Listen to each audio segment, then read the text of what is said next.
consecutive time. It's those old rivals, The Detroit Red Wings and the Dallas Stars. Hi, everybody. I'm Steve Levy, and welcome to National Hockey Night on ESPN2. We'll see two of the elites, two of the powerhouses in the NHL who aren't exactly playing like that. The Red Wings come off a loss to Tampa Bay, and Dallas has just 4 wins in their last 10. The defending Stanley Cup champs come in tonight in dead last place in the Pacific Division.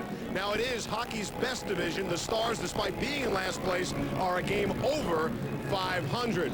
I'm joined by my partner Darren Pang now, and they got that victory last night in St. Louis. Brett Hull called it a garbage victory, but at this point they'll take it. Yeah, you can't be fooled by what happened. It was a 5-2 win, but they were again backed by remarkable goaltending by Eddie Belfour. He stopped 35 of 37 shots, and he's been their most consistent player. He's been their most valuable player. When Eddie looks up, he normally sees the captain, Darian Hatcher. Guy plays half the hockey game. He does. He plays 30 minutes. He leads the team in hits with 60. He's a guy that has played with a great deal of passion, and they played a very physical and emotional game, a 6-4 win on the road against the Phoenix Coyotes, and he may have been their best player. Here's a guy that goes 6'5", 235 pounds, and I tell you, when he hits you, you're going to feel it. No Brendan Shanahan tonight for Detroit. He's out with a 2-game suspension, but the Red Wings, as they always do, they reload. This morning at 8:30, they signed Pat Verbeek, the same Pat Verbeek that played here with the Stars a season ago when they won the Cup. So he signs a 2-year deal worth about $1.5 million per year. He's an unrestricted free agent. You know, one thing that Pat Verbeek has always played, he's not the biggest guy at about 5'8", but he's always played with a great deal of heart and passion and intensity. And the one team that he really despised and didn't like when he was playing with the Dallas Stars was, of course, the Detroit Red Wings. He's on a very, very good hockey club, and he should really help the right side. When Pat Verbeek left the ice for the morning skate this morning, he looked around at his Red Wing teammates and said, "This is very weird." He's back here in Dallas, but now he's a teammate of Steve Yzerman. Those two will be taking on Mike Modano and the Stars next.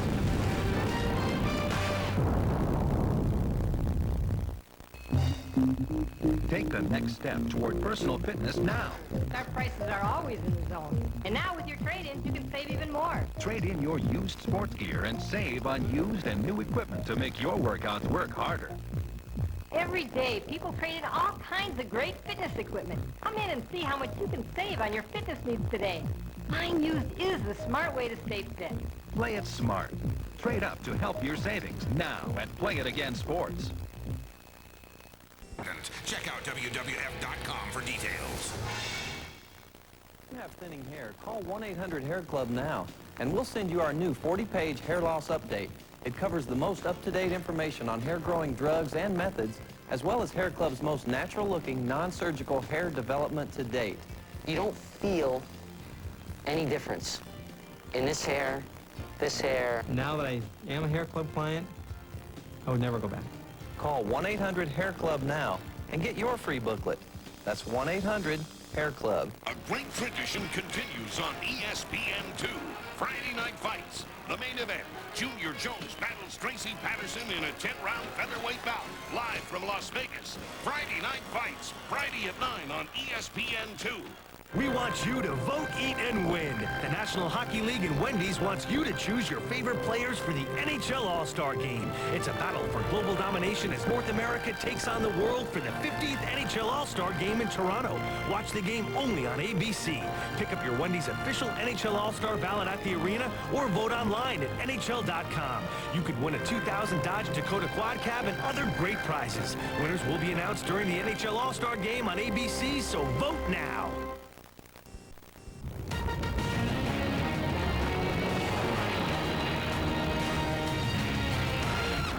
Brett Hull, a goal scorer last night in the Stars' 5-2 win in St. Louis. Steve Levy, Darren Pang back here in Dallas, and whoever wins this 194th battle between the Stars and the Red Wings will likely win the battle of one-on-one matchups, and it should be like mini showdown out on the ice tonight. Yeah, it should be, because of the talent level and obviously the championships that these two teams have won, 3 of them the last 3 years, respectively. But individually, there's some great stuff to watch. The captain of the Detroit Red Wings, Steve Yzerman, closing on 600 goals and 1,500 points. When he's on on the ice? Well, so will, in all likelihood, the captain, the formidable guy on the blue line, Darian Hatcher of the Dallas Stars. How about defensively for the Detroit Red Wings? The unsung hero, Nicholas Lidstrom. When he's on the ice, you're going to be sure Mike Modano will be on the ice trying to create some offense for the hometown Dallas Stars. Chris Osgood in goal needs one shutout to tie the great Harry Lumley. He goes head-to-head with his old nemesis, Eddie Belfour of the Dallas Stars. And there's one other matchup to watch for tonight, the one behind the benches, between the game's all-time winningest coach and the coach who won the most last season.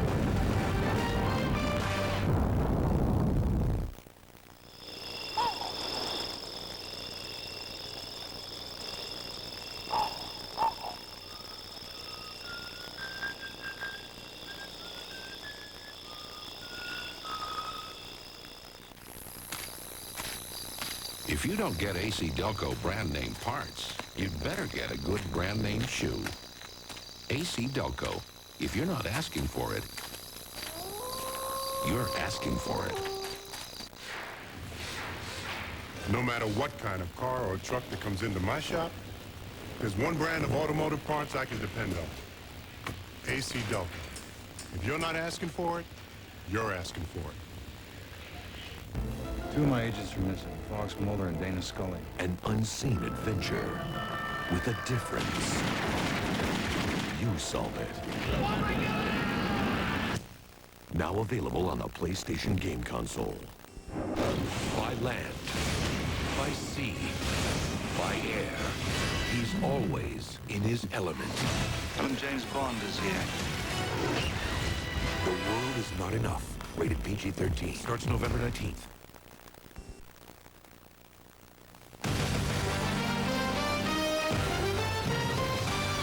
ESPN2's coverage of National Hockey Night is brought to you by AC Delco Automotive Parts. AC Delco, if you're not asking for it, you're asking for it. And by Columbia Sportswear.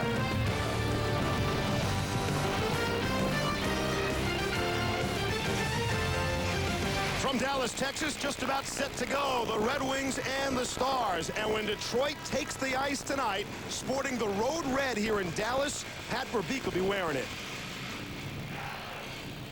It's a weird feeling, and that I was kind of just sitting really, dumbfounded this morning, and knowing that you hated them for, for the last 3 years, and developed quite a rivalry, and now I'm playing across from them, and have to now I have to be best pals with them. So it's a unique situation.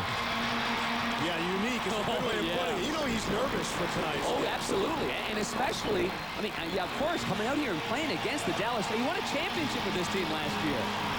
You know, it'd still be a big deal, for example, if they were playing in San Jose, but it's huge because the game is here tonight in Dallas. Our referees, we have two of them, Terry Gregson and Kevin McGuire, the linesman Lonnie Cameron, and the veteran Swede Knox. And we are underway from Reunion Arena, Dallas, Texas. The Red Wings in the road red, and the Dallas Stars in their home white uniform. The defending Stanley Cup champion, Dallas Stars. Flipped away by Eddie Belfour. And out at center, Modano. Soft backhand pass to Mike Keane. He drops it for Brett Hull, and it's knocked aside. Richard Matvichuk and Darian Hatcher on the blue line to start for the Stars. Flipped at center. Blake Sloan on the puck for Dallas. Looking to center to Keane. Couldn't get it through. He was taken out by Larry Murphy on the play. Sloan is dumped down to the ice. Wrapped around the boards. Here's Hatcher pinching in. We're 45 seconds in, and the Stars are pinching on defense. Able to keep inside the zone is Modano. Here's Hatcher. Can't handle that time. Eiserman really knocked it away. And somehow, Stars able to keep inside the zone, but Dallas now able to clear. You would think that Detroit would start this game out with a lot of urgency and in the early going, knowing that Dallas obviously played last night in St. Louis. And the Wings have been off since Sunday. Mentioned the opening, lost to Tampa Bay. Actually, the Stars lost at home to Tampa Bay a few games ago. That's just something about the Lightning that they've improved, and something about the struggles of these two teams. They battle 2-on-2 back of the net, being manned by Chris Osgood for the Red Wings tonight. Good setup momentarily, but it's broken up, and Holmstrom able to pick up the puck for Detroit. Flipped into the corner. Sergei Zubov is on it. Loses to Fedorov towards the front of the net. Dandino lets it rip. Kick save. Belfour, he's in the hockey game. Got the right pad on the shot from Matthew Dandino. Holmstrom swings it across. LaPointe back of the net with Sador. They battle for it. Holmstrom checked by Zubov. One-time shot, score! It's Matthew Dandino. Got a second chance, and he gives the Red Wings a 1-0 lead. This all started because of a poor clearing attempt by Sergei Zubov to the left of goaltender Eddie Belfour. And because of that play, a play in which it looked like the Dallas Stars were going to easily break out of their own zone, this line for the Detroit Red Wings, led by Matthew Dandino, hit them off on the right foot. A heavy one-time shot that Eddie Belfour, he was just a little bit too late in reacting to it. It was a hard shot. It was a good shot. Holmstrom doing a nice job on the left boards. He's going to wheel it around and wheel it around and wheel it around, buy some time, plays it over to Aaron Ward. Aaron Ward kind of shrugs off a little hit. Marty LaPointe doing some work down in the corner. Now 11 in the red jersey, just sitting there. Oh, what a prime position for a strong one-timer. And he just made no mistake about letting that go past Eddie Belfour. Pat Verbeek gets his first shift as a Detroit Red Wing, and he's already made 2 checks. On the second check, you see a player without a helmet, John Sim. That's courtesy of Pat Verbeek. He's in the hockey game. Well, Pat Verbeek has been keeping himself in shape. He hired a personal trainer. He'd been skating with the Fort Worth Brahmas here in the Dallas area. And so in that respect, he's been in pretty good shape. He's got to come a surprise. Last night he's sitting at home. This morning he's at practice. Tonight he's playing a hockey game. So physically you might be in good shape. Mentally, it might be a bit of a drain on Pat Verbeek as this game goes on. But that's typical of Pat Verbeek, the way he started that. I mean, Pat Verbeek's not a perimeter kind of guy. He wants to get right in there right away and show everybody what he's capable of doing. Stars look to keep inside now the Detroit end. The goal by Dandino, his first of the season at 149. Holmstrom and Ward pick up the assists. Dandino, who had been playing up front an awful lot, returned to the blue line tonight with Pat Verbeek put into the lineup. Yuri Fisher is out of the lineup with the move of Dandino back to the blue line. Fisher, the impressive 19-year-old, is getting a lot of ice time. That's center ice now. Here's Igor Lariano. Little drop pass for Chelios. Chelios can't squeeze through. He is dumped down on the ice. Good play by Jamie Pusher. He didn't go for any shake and bake at all. He just looked at his chest and took him out of the play. Sent inside the Detroit zone. Osgood will play it away from one attacker. And out ahead to his teammate Draper. But too far for Murphy. They look to regroup at center ice. Darren McCarty on it. Spins and shoots in. We saw a look at number 50 in the white jersey, Ryan Christie, in the lineup for tonight's game. And there's going to be a there's going to be a penalty there. Darren McCarty just took down Christie, but I think the call, Steve, was before that. Yeah, Draper looked like he took down Matvichuk behind the net, and then there was a big hit after that. The Dallas Stars have been looking to play with more emotion. Many of the players said today that the veterans last night made so many of the mental mistakes in the game last night in which they were outshot. They gave up 37 shots on goal. I mean, Eddie Belfour was spectacular in keeping him in that game, and they took advantage of some fortunate goals against Jamie McLennan early on in that game. Behind the net, Matvichuk putting on the brakes, trying to go the other way, tripped up there by Draper. Draper's taking the spot of Brendan Shanahan because he's suspended for a couple of games. Then on the right side there, that's where McCarty went in, but the call was made, as you saw the referee Terry Gregson. The arm was up already. This was another separate hit. I don't know if there's going to be any call on Darren McCarty. I believe it's still just the original on Draper, the original trip. Funny the way it works. I mean, the original trip wasn't nearly as painful looking as the hit that Darren McCarty had on Ryan Christie. The call is somewhat strange. They call it holding at 3:28, although it doesn't matter. It's just 2 minutes, regardless of the particular call. And the Stars will go to the power play, a power play that has struggled over their last 11 games. This mighty Dallas offense, they're just 11% on the power play. There you see the numbers on the entire season. But 11% over the last 11 games for the Stars power play. Sergei Zubov lets it rip, and Osgood the save as it fluttered between his pads. Osgood had to really shut down that 5-hole real quick because, as we all know, when Sergei Zubov decides to shoot the puck, when he decides to shoot it, he shoots it as hard as anybody, and he let this one rip. And what Osgood did well was he gave no rebound whatsoever. And that's one of the keys there. And they're looking for more offense on the power play from Sergei Zubov, who has 0 power play goals. I mean, you want to say, is that right? In the last 40 games, including playoffs. I just want to look at it and say, are you kidding me? Is that right? For a guy who gets so much power play time, he has assists on 7 of the 10 power play goals this season for the Stars. And no goals in his last 40. power play game. Sidor holding, thought about it. Now he'll move it over to Zubov. I wonder if Zubov's aware of that statistic. Might make him shoot the puck a little bit more. That shot, stop, rebound, stop by Austin. Still loses in. Referee says no goal. No, he's waving it off. Oh, boy. He was behind. Oh, boy. He was behind the net. Referee's first priority, if he doesn't see where the puck is, then he blows it down. And because he was behind the goalie, Chris Osgood, I believe that's the reason for it. Thought it was covered up. Yzerman's trying to take away the one-timer from Brett Hull. Brett Hull never gets a chance on that right side to let her rip. Right here's where he plays it dead. Plays it dead. You see him. He's looking at the play. Let's listen in here. And it's quite clear in the replay. Great audio, guys. If anything, maybe he just had the happy hands and blowing the whistle, but that is his first priority, is to call it down. Mike Modano has struggled in the goal-scoring department lately. So too has Joe Nieuwendyk. Both are on the ice. That shot is glove saved by Chris Osgood. That's a good save by Chris Osgood right there through traffic.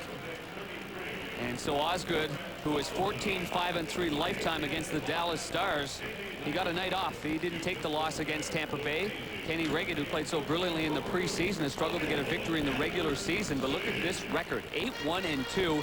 He's been the best goalie in the National Hockey League, in my opinion. Game in and game out, just like Eddie Belfour's been the MVP for the Dallas Stars. I think Chris Osgood has been the MVP in goal for the Detroit Red Wings. Kozlov trying to backhand out, unable to do so. Stars keep in. A minute left on the man advantage. The penalty to Chris Draper. This time they are able to clear. I mentioned some struggles. Joe Nieuwendyk has gone 12 games without a goal. That is the longest drought of his career. He's on the ice. Mike Modano on the ice as well for Dallas. He's gone 7 games without a goal. Back behind the net.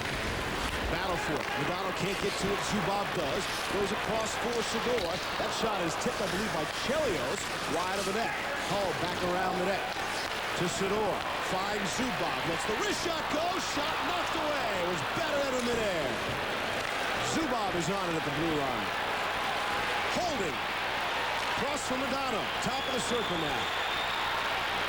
Dumps it down low. Centering feed, and they nearly set up Sidor all alone in front of the defenseman from his point position. There are two options there. He could go back to Hull, who was kind of the point man at the blue line, or he went to the low side. I think his better option was going back to Brett Hull, who was cocked and ready for the one-timer. Langenbrunner had a centering pass that was picked off by Duchesne of Detroit, and we get a whistle. Pretty good start in this hockey game. And Eddie Belfour, who made a good save early on Matthew Danino, has only been, well, he's been beaten once, and he really had no chance on the one-time play by Matthew Danino. As we said before, Belfour stopped 35 of the 37 shots taken against him last night, especially in the first period when he faced 19 shots. He was the reason why the Dallas Stars went on to a road victory last night. I think that he's getting better with age.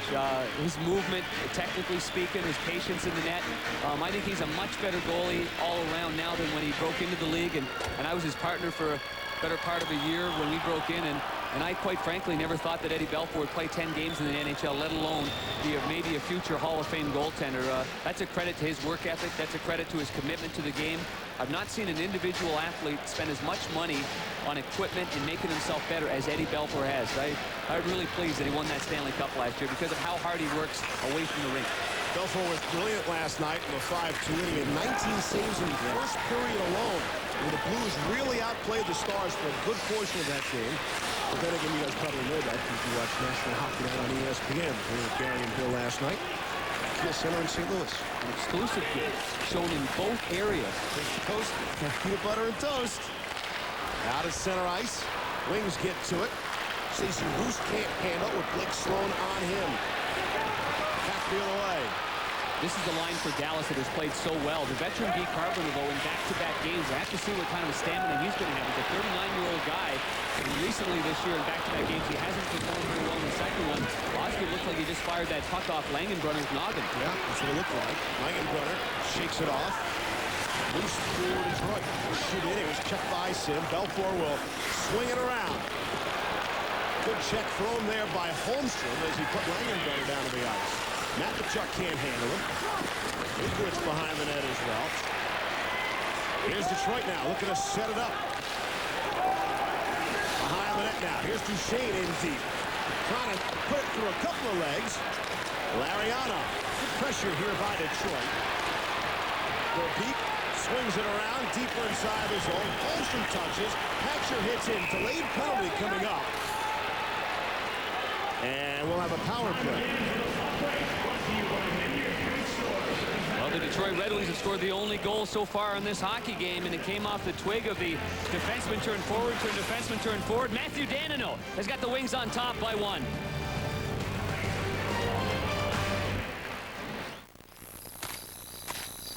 If you don't get AC Delco brand name, Belfour, and he'll have a couple of penalty minutes added to his statistic sheet. Belfour picks up a cross-checking penalty at 6:44, and because of it, the Wings will go to the power play.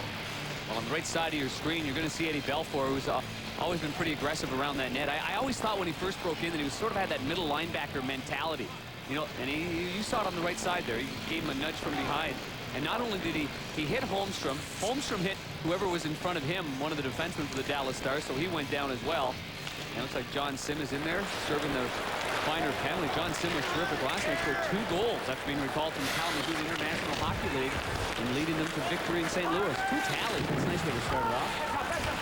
Power play ongoing for Detroit. Back to Chelios. Rips one. That was blocked, and if it wasn't blocked by the first, that would have been blocked by Matvichuk, who went down to the ice. Chelios thought about trying it again. He'll hold. He plays the point with Steve Duchesne. Verbeek is out on the power play. Man, he just took a whack at Matvichuk in front of the net. They used to be buddies, now forget it. They're opponents. That was a good set of all the way out. Steve, great read there by Belfour and by Hatcher. They know that that's a set play by the Red Wings. They play it down low. They look for a one-time play to a right-hand shot. And that's why Verbeek becomes a valuable player for the Detroit Red Wings, just having that right-hand shot. I mean, Shanahan plays the left wing as a right-hand shot, so he gets all his one-timers on the offside.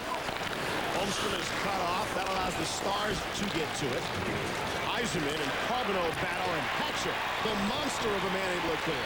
Good play by Hatcher. How about the 2 power plays Scotty Bowman has? Without Shanahan in the lineup, his first one, Lariano, Kozlov, and Pat Verbeek. Now he only comes back with Holmstrom, Eisenman, and Fedorov. As we mentioned in the opening of the show tonight, and nobody spreads it around. No, there's no scoring depth in the entire league like the scoring depth the Detroit Red Wings have. Larry Murphy on the point. Broken up. Hull for the Stars. Out ahead at center. In across the line, Sidor, the defenseman. Telegraphed his pass. It's broken up. Eisenman trying to get Holmstrom ahead. They have 3-on-1. 3-on-1 shot is blocked. Might have gone off the outside of the net. 3-on-1, you'd like to get a better opportunity than what Thomas Holmstrom just got. Here's Chelios. Pass instead of the shot. Trying to get Eisenman cutting through the crease. Here's Fedorov now. Off for the captain of the Red Wings, Steve Eisenman. Back to the point. Murphy nearly brought it back over the blue line. Sims out of the box. Back to 5 aside as he tried to get into the play. The pass deflected over the net. And the Stars able to get to it with Brett Hull. And he'll flip and clear, and Dallas will go for wholesale changes. Here's Sim. Takes it off the stick of Osgood. Centering feed. And it's broken up. The Wings able to get to it with Aaron Ward. Matvichuk on it for Dallas now.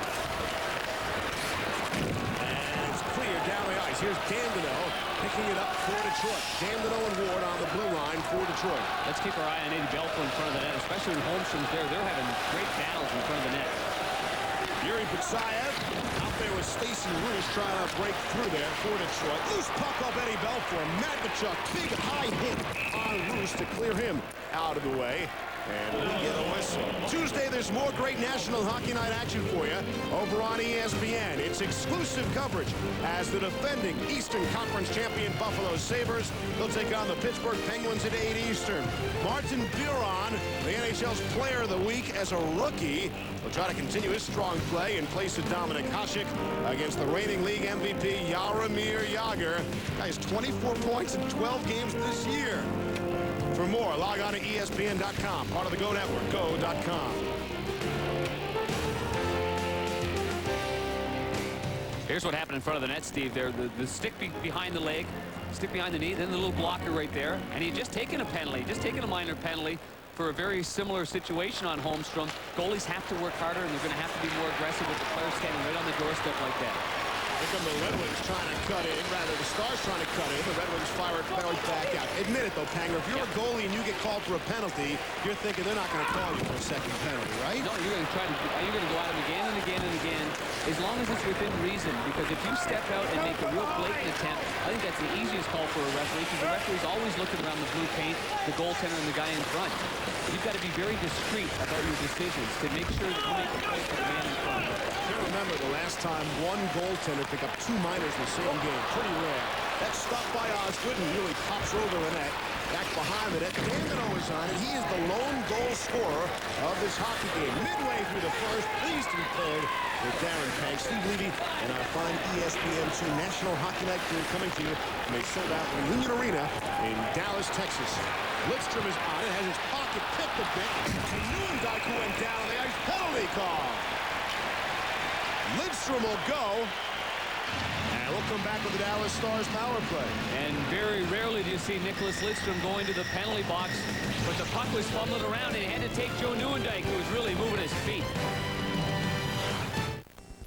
Here in Dallas, Texas, the building turned over from the basketball game here last night. Mavericks off to a pretty good start this season. They were belted around by the Lakers last night.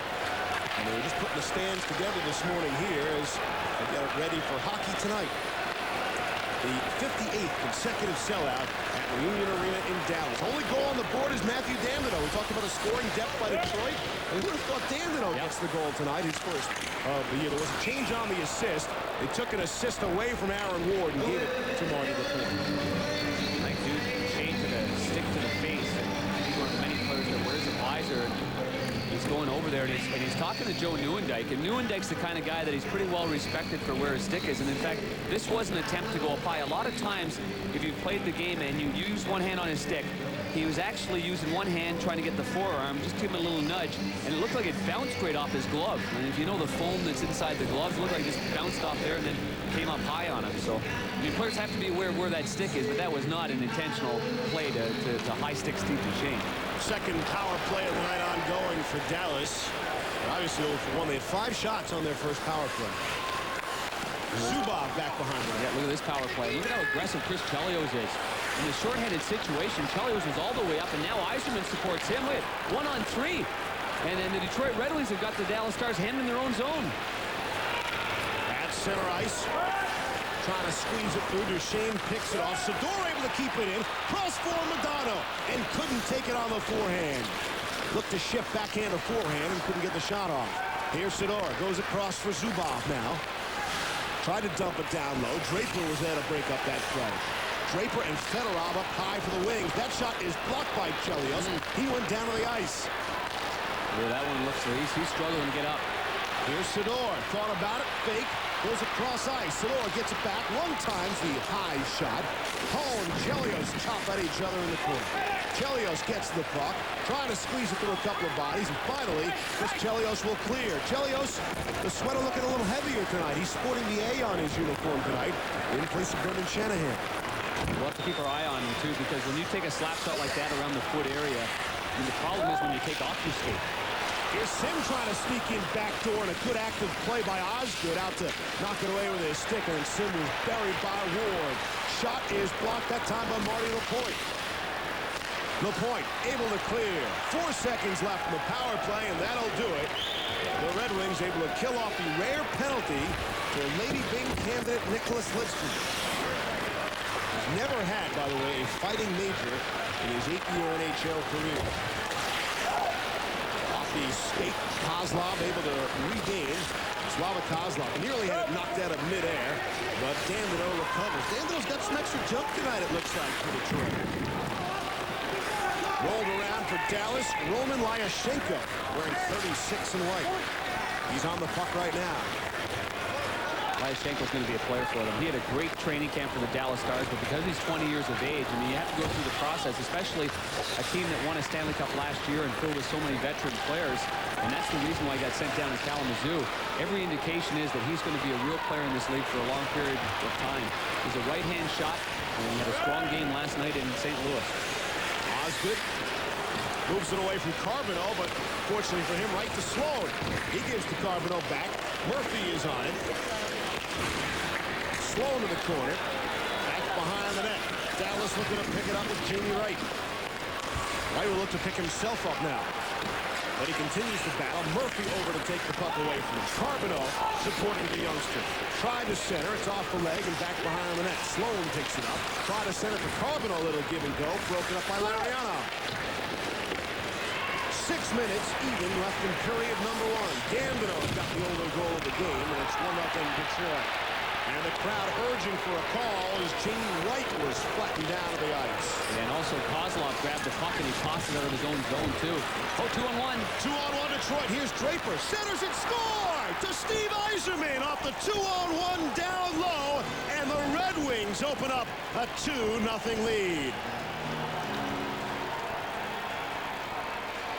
What a perfect pass by Chris Draper, who's taken over from the suspended Brendan Shanahan on the left side with McCarty and Yzerman, and he plays this beautifully. He waits for Lukowicz to come to him, slides it right between the legs, and all Yzerman has to do is push that into the empty net on the short side. He just has to redirect it, get his stick down strong into the net, and he has done that nearly 600 times in his NHL career. Now he's only 3 shy of 600 career NHL goals. He has just tied the very legendary Mario Lemieux for 7th place all-time, 1,494 points. Wow.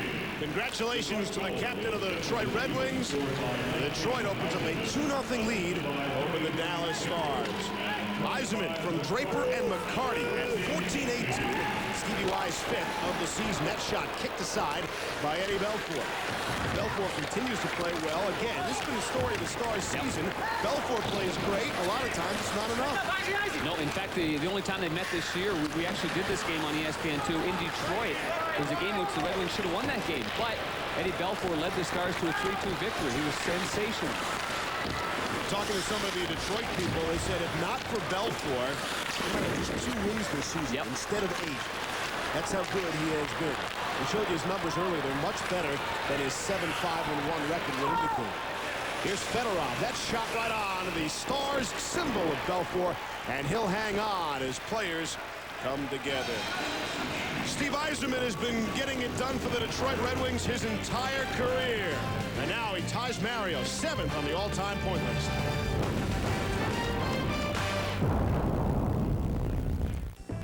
Want to take extension just when, and it happened on September 15th, a 3-year contract extension. His 14th season as captain of the Detroit Red Wings. That is an NHL record for being with the same team and uninterrupted wearing the C on his sweater. Ray Borton's 12 seasons with the Bruins. Penalty coming up as Ward was taken down.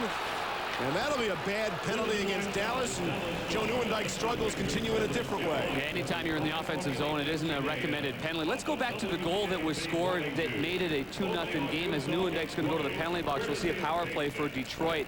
But on the left side of your screen, let's stop it here. Here's Darian Hatcher right here. Hatcher had come in from this side. That's going to leave his defensive partner all alone at the center position now. Draper's going to get the puck. Now on the right side of your screen, you're going to see Mike Modano. Stop it here. Modano here, he's the closest guy. He just can't get to him. He gets one stick on him, one stick. He's kind of stopped skating a little bit, kind of gliding a little bit instead of turning those wheels, but he might have been at the tail end of the shift, but he only gave it that one last-ditch effort there to get the one hand, one stick, and here's the penalty. And Aaron Ward tripped over the foot, I thought, of Chris Murray. Did he not? Who wears 23 for the Dallas Stars? Am I wrong on that? Tough call for Nieuwendyk. Yeah, you bet it is. But when things aren't going your way, and they're not going Big Joe's way right now, he takes the penalty. Here's Yzerman's shot, knocked aside by Belfour. Back behind the net. And Carbonneau and the Stars able to clear. Yzerman only needs 3 more goals for 600 goals. I remember when we did a game at Madison Square Garden, the late Tom Nees and I, and Mark Messier needed 3 for 500. He got 3 that game. Yzerman now, top of the circle. Matvichuk grabs one sweater as he goes after another player. Big arms. Here's Murphy now. Through the high slot, Matvichuk. Hard hit there on Fedorov, who in all fairness to Matvichuk, Fedorov was going down anyway. Nieuwendyk the hold at 15:30. And this is the second power play of the night for Detroit. They did not manage a single shot on goal the first time. Here's Yzerman, gets a shot on. Glove save, rebound is loose. And Eiserman picks it up. Pretty good stop there by Belfort. Very good stop through traffic, and Eiserman really waited. He had showed great patience with the puck. And he's active again. That's his second shot, if you could see, of Thomas Holmstrom in front of the net. He's just joining us. Belfort already has a minor penalty in the hockey game. It's Lidstrom towards the front of the net, broken up by the Stars, able to clear with 30 left on the penalty to Nuremberg. And Eiserman and Daryl Sador having a battle in front of the net as well. Pretty feisty in front of the both nets so far, but mostly it's been in front of Eddie Belfour. That's when the battles have really taken place. Lariana off for Kozlov. They're on with Pat Verbeek, the newest member of the Detroit Red Wings. In case you missed it, 8:30 this morning, Verbeek signs a 2-year free agent deal with Detroit. He said he took less money to play with the Wings. Hey, chance to win a Stanley Cup. Another Stanley Cup. Oh, good whack there. Matvichuk and Verbeek, too, right in front, Steve. Set up side of the net. Belfour the stop. The massive defenseman of Dallas trying to clear everybody out, and finally they do, and the puck is cleared as well. Power play over, back to 5-aside. Oh. Verbeek tried to make the big hit on Hatcher, his former captain, but that might have gotten the horse away. Here's Ward trying to squeeze through Hatcher. That won't work either. Ryan brought it out ahead. Couldn't hit Carbonneau, who was checked himself. Detroit's playing on their toes, and it feels like Dallas is playing on their heels. Detroit is initiating all kinds of contact, and it's causing the Dallas Stars to react to that initiation. So that could have something to do with obviously playing last night. The Red Wings were here, sitting in Dallas, getting ready. Oh, Eddie Belfour got a broken stick over there. Roost never crossed the red line. That would have been icing, but Belfour was forced to play it, and you're right. Goaltenders are the only player allowed to still carry a broken stick. If it's a forward or defenseman, you got a broken stick, you got to drop it immediately.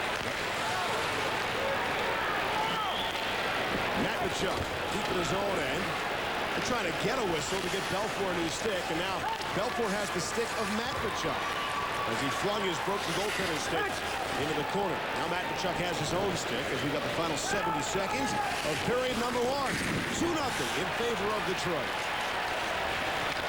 Nice outlet pass for the Wings. Bang, like that, they're out of the zone. McCarty shoot in. Belfour with the good stick will fall on top of his puck in the corner. Was looking for a whistle, wouldn't get one. You know, I bet what happened was he was going to try to play the puck, but with the forward stick in his hand, it probably slid around in his hand too much, and he didn't get the right grip.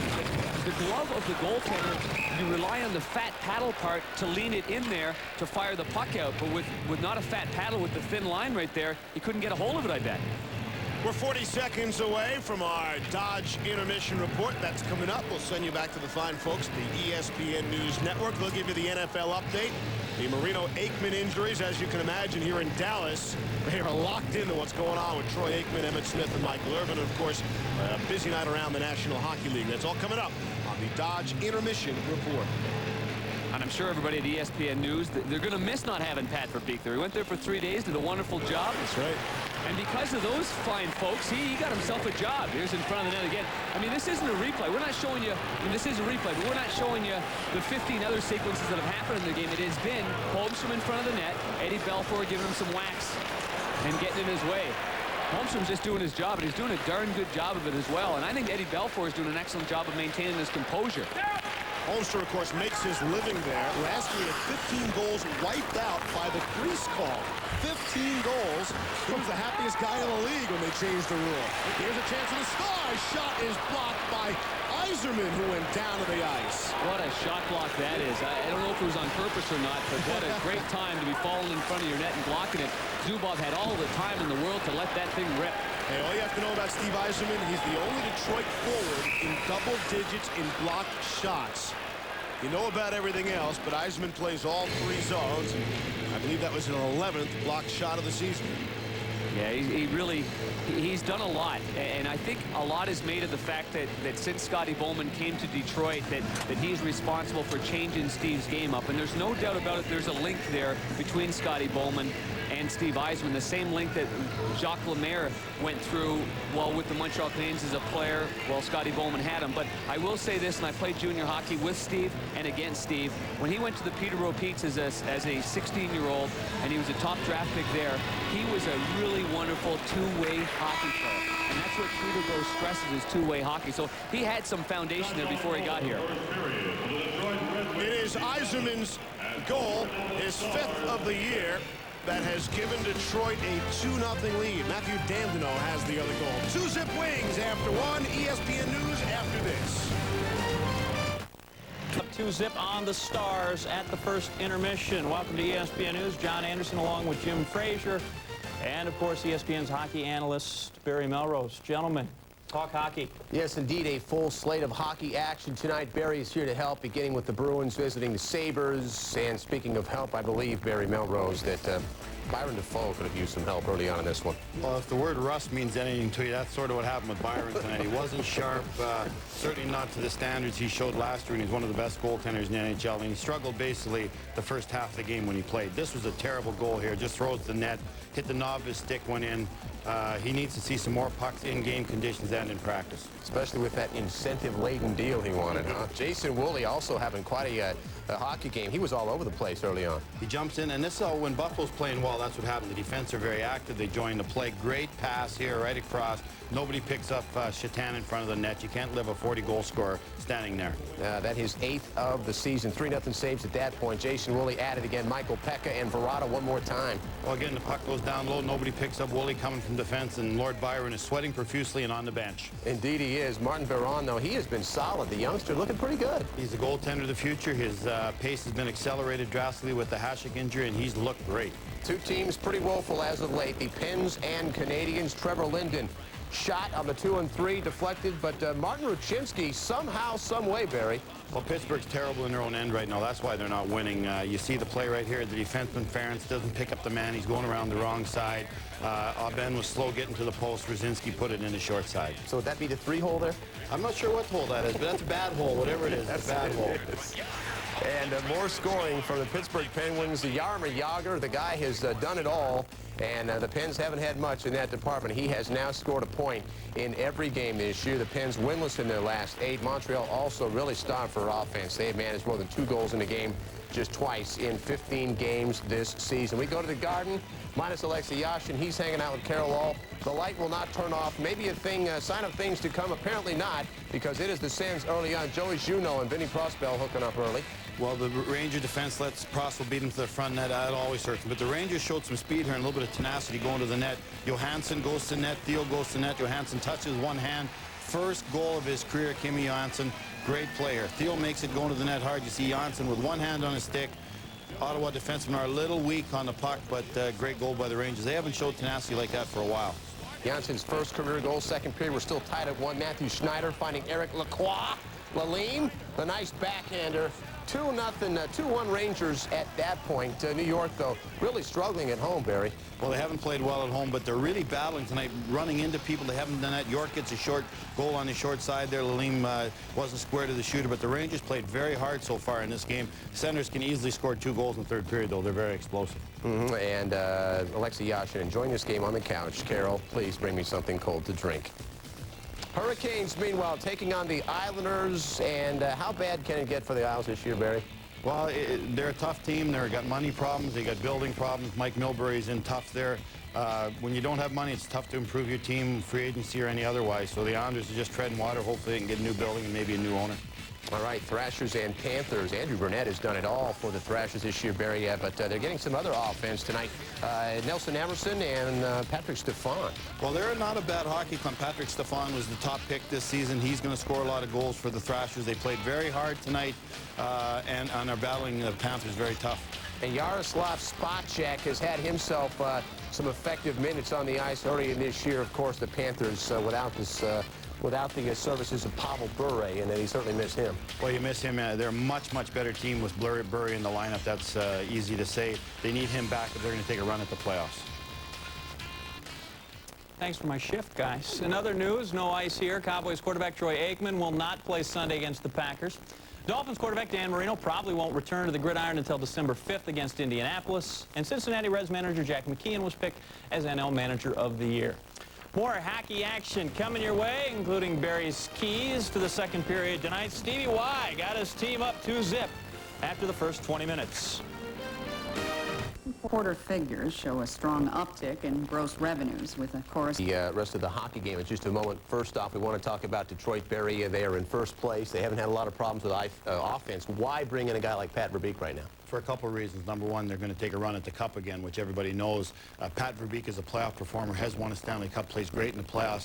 And number three, it keeps Pat Verbeek away from their competition, away from Dallas, away from Colorado, away from teams that Detroit might have to beat to get to the Stanley Cup. So it's a great move for a number of reasons. Bottom line is Pat Verbeek's a great player. Sign him now so he does not beat you later. All right, thank you very much, Barry Melrose. Of course, you can catch him on NHL Tonight a little later on this evening on ESPN2 along with John Butchie-Gross. Back to Reunion Arena for more NHL action. Enjoy the rest of the game as Stevie Y chases goal number 600.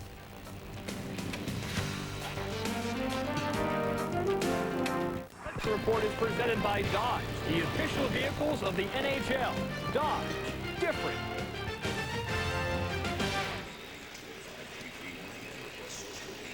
Welcome back to Reunion Arena in Dallas, Texas. 20 minutes complete here in Big D, and the Stars are facing a big deficit, down 2-0 to the Red Wings. Well, Friday night at 11 Eastern on ESPN, it's ESPN Sports Century. Their continuing countdown of the top 50 athletes of the century.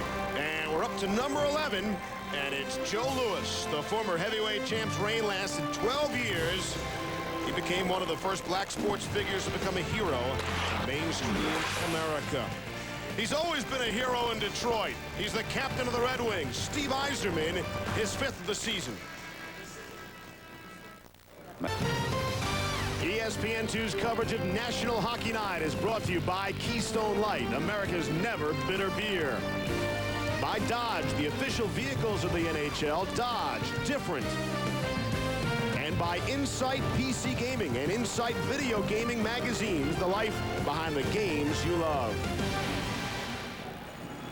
Just about set to go, the start of period 2 here in Dallas, the Stars and the Red Wings. Steve Levy alongside Darren Pang. And for the Dallas Stars, this has to be somewhat similar to last night in St. Louis where they were outplayed, but they led 2-0 after the first. Now they're down 2-0.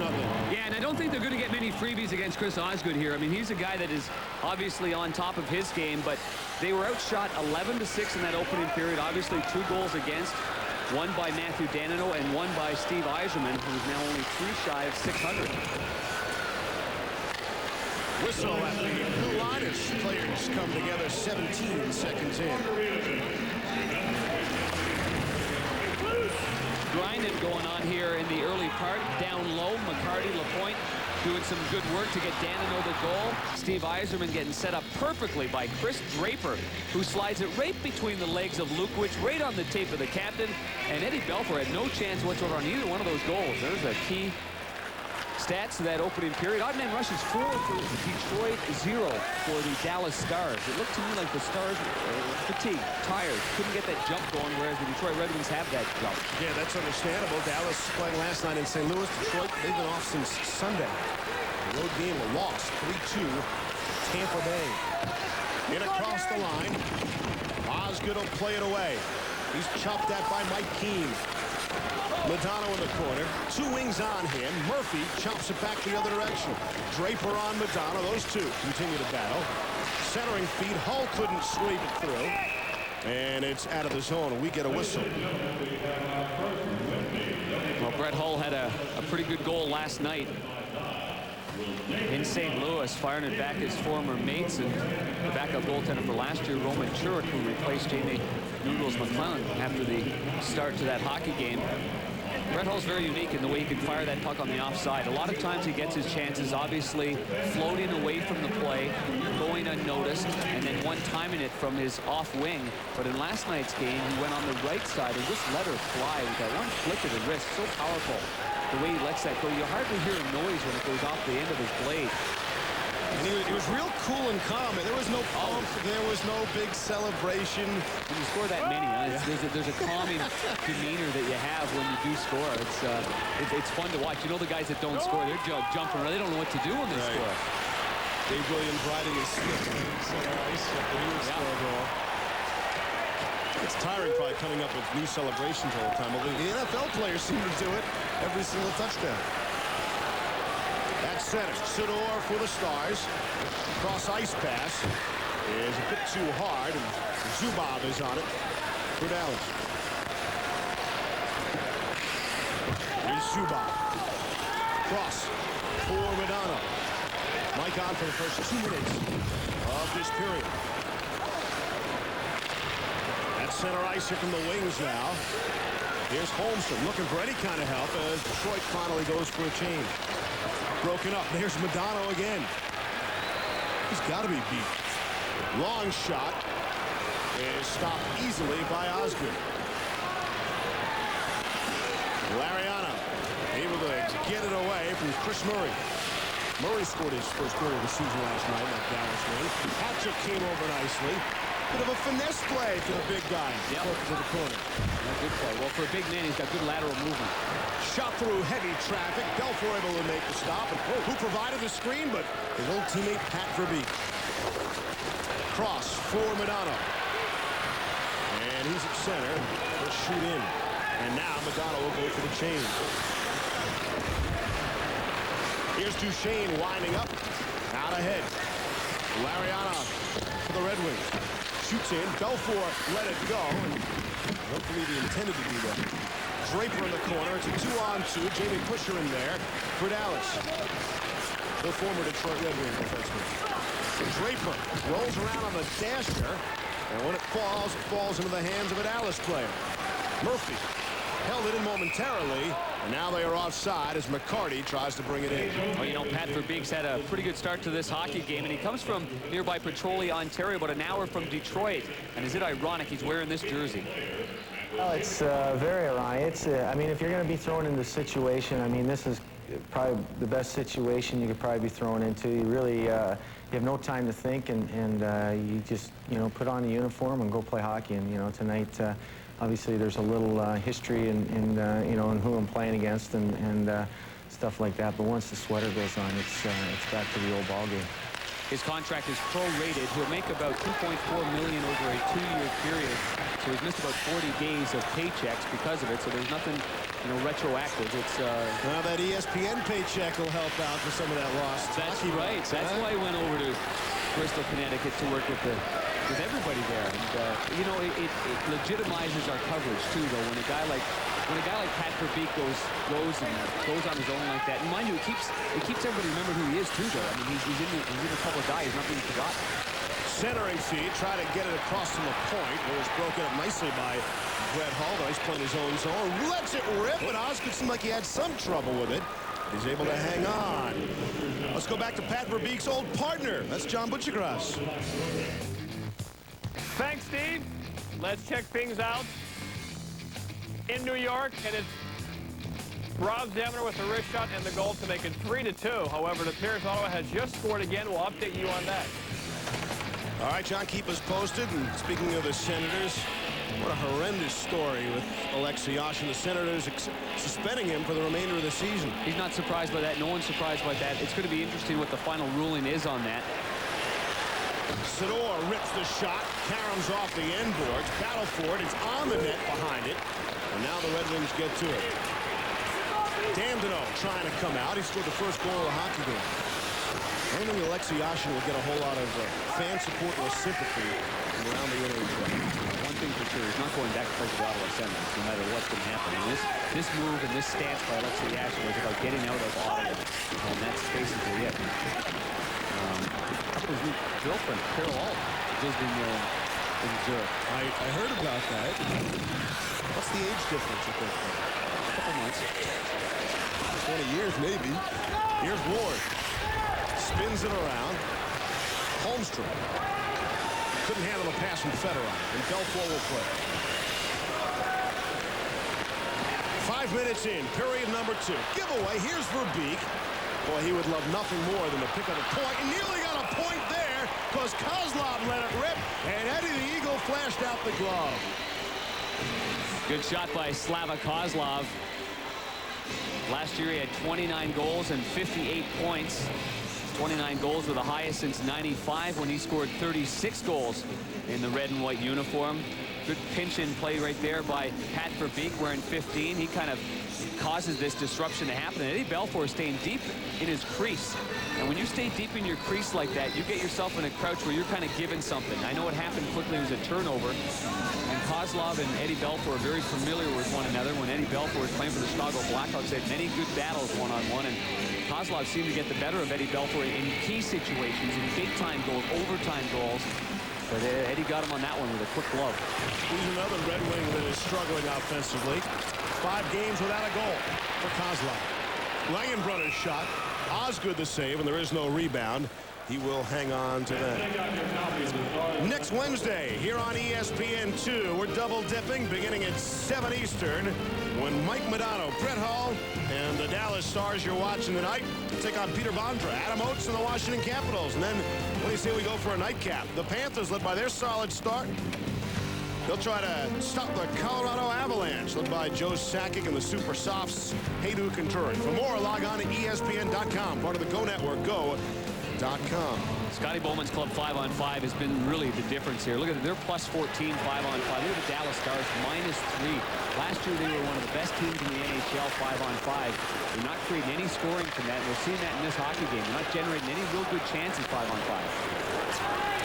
And it will go down the length of the ice. We mentioned that promo. The next time you'll see the Dallas Stars next week on ESPN2. That's the next game for them, Panga. They'll have a whole week off. And I have to believe Ken Hitchcock will enjoy some solid and serious practice time. Yeah, and there's no doubt about that. It's good to go back and get back to basics and regroup and kind of get refreshed a little bit. They had a real tough grind there on the road. They had a real difficult and emotional battle there in Phoenix. And then they went on to San Jose and lost a tough one there, 2-1. It was real physical and chippy in that game. Then, of course, they won 5-2 last night to cap off the 3-game trip. And you got 6 points sitting there. They take 4 of them. That's not a bad journey. Wrapped around the boards, and the Wings look to get to it and come out of the zone. At center ice, Sim, the check at center, broken up, trying to hit Nieuwendyk coming across. How about Joe Nieuwendyk? He's gone from Conn Smythe, the MVP of the playoffs, to 4th line here in Dallas. He's really struggling. He has struggled. He's struggled moving his feet, and sure enough, last year, with the 2 knee surgeries, 2 anterior cruciate ligaments reconstructed, he came back really from that. He's moving his feet, but he seems to be slowed by a couple of minor nagging injuries that are causing his legs not to go. What about Joe Nieuwendyk not being in good shape, or it's not the will to play or the passion? This has something to do with injuries, I'm sure it does. And the assists are there for him. The face-off percentage is there for him. He's everything, just not the goal scoring. And he's a goal scorer. Yep. At center, the Wings look to bring it across the line. They're looking for Pat Verbeek, trying to play the carom. First shot stopped by Belfour. The second shot, a roller, stopped by Belfour, and Verbeek winds up in the familiar position on the ice with Joe Nieuwendyk, his former teammate, peering over him. The last place Stars down 2-0. To go here in the second, and the Stars facing a 2-0 deficit with the Detroit Red Wings. 2 of the NHL's powerhouses, the real elite teams, playing here tonight, but they both come in rather struggling. The Red Wings are 1-3-1 after a 7-game unbeaten streak. Dallas just 4-5-1 in their last 10 games. And both of those stretches include losses to the Tampa Bay Lightning. You've got to take some time now, though, and credit Steve Ludzik and Rick Dudley and the Tampa Bay Lightning with the way they've played against the best teams in the league. They've played with fire and passion and grittiness, and that's why Shanahan was suspended to take an altercation with Darcy Tucker at the tail end of that game. A very heated hockey game. But hey, listen, when you beat these 2 teams, no matter how they are, it means that you're responding to something that they're doing. They're filling up the building now. You betcha, and I love that because when we did playoff games there a number of years ago, I know it was a different building, but boy, it was rocking. These fans are very energetic. Sador back behind the net. Duchesne trying to get to it. Kozlov picks it up for Detroit. Rolls it around for Chelios, who is able to clear to center. Nothing going on, huh? Really playing the puck around the boards. No breakout, no transition. No tape-to-tape stuff going on. This is it's kind of been rolled into a grinding sort of muck and grinding game here. Good check by Jamie Wright. Draws the reaction from the crowd. And Matt Matuk, the touch-up. And it goes for icing. Well, Jamie Wright's one of the call-ups from Kalamazoo, one of the guys that Kenny Hitchcock was looking for energy, along with Roman Lyshenko as well, who's more of a skill guy. But you've got Wright, you've got Sim, you've got Ryan Christie, and here's a very good hit by Jamie Wright. An excellent hit there on Chris Chelios. And you know, when you're playing against Chelios and you're playing against Eisman and you're playing against Fedorov, I mean, the good teams, they eliminate the good players. I mean, you have to finish your check. See, if Jamie Wright were to just skate away from him right there, then Chelios doesn't have to look over his shoulder. If you hit him, you go through him, and it sends a message to the rest of the game that you're not going to get away with freebies. You're going to release the puck, and you're going to get hit. You mentioned the call-ups, Panger. That had been the worst game of the broadcast. The November 5th game, they played at Phoenix. Seemed like they called them 10K wings the day before. A completely different lineup. Here's John Butchergrass.